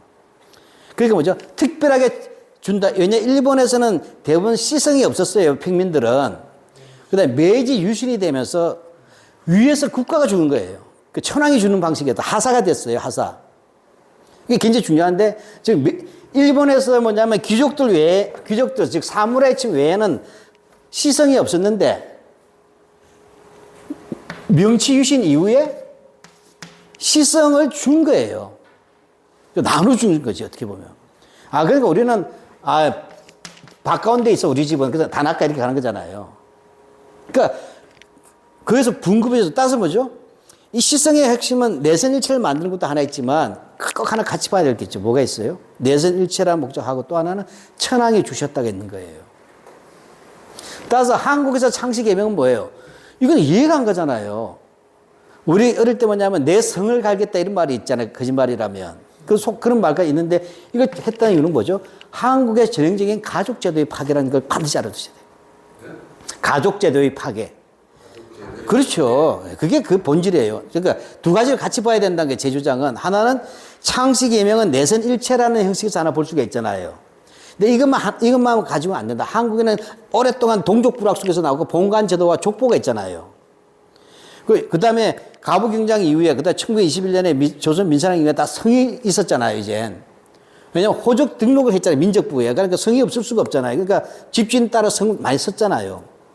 다 있었단 말이에요. 근데 뭐예요?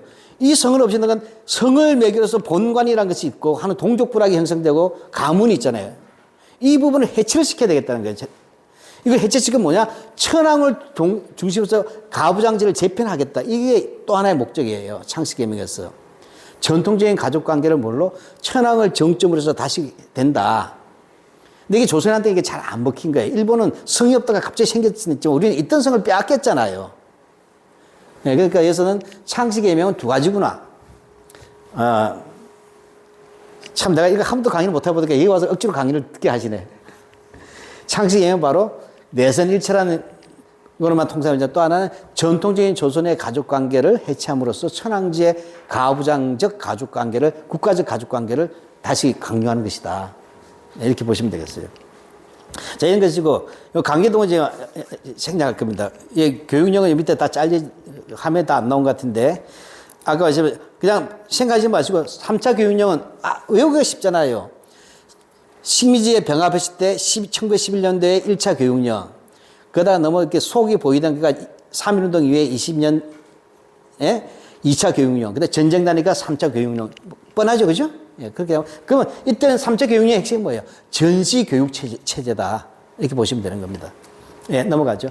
예. 이제 다 됐네. 예. 끝인가요? 이거 넘어갑시다. 요거는 이제 다음 주에 같이 할게요. 요거는 뭐냐면 아주 심각한 문제가 있어요. 전시 총동원 체제를 바라보는 시각이 두 개다. 조선인의 지위가 상승했던 좋은 기회였다는 거예요. 그리고 또 하나는 모두가 침묵하고 순종했다가 이게 기본적인 전시 체제에 관한 입장이에요. 뉴라이트는. 그러니까 이 두 가지 점에 입각해서 다음 주에 여기 좀 몇 장 남은 것도 이게 굉장히 길지만 길게 하는 게 아니라 한 서너 장만 할 거예요. 정말로 이때 침묵하고 순종했는가? 라는 문제하고 그다음에 이제 강제동원 문제로 가겠습니다. 예. 오늘 고맙습니다. 네, 수고하셨습니다.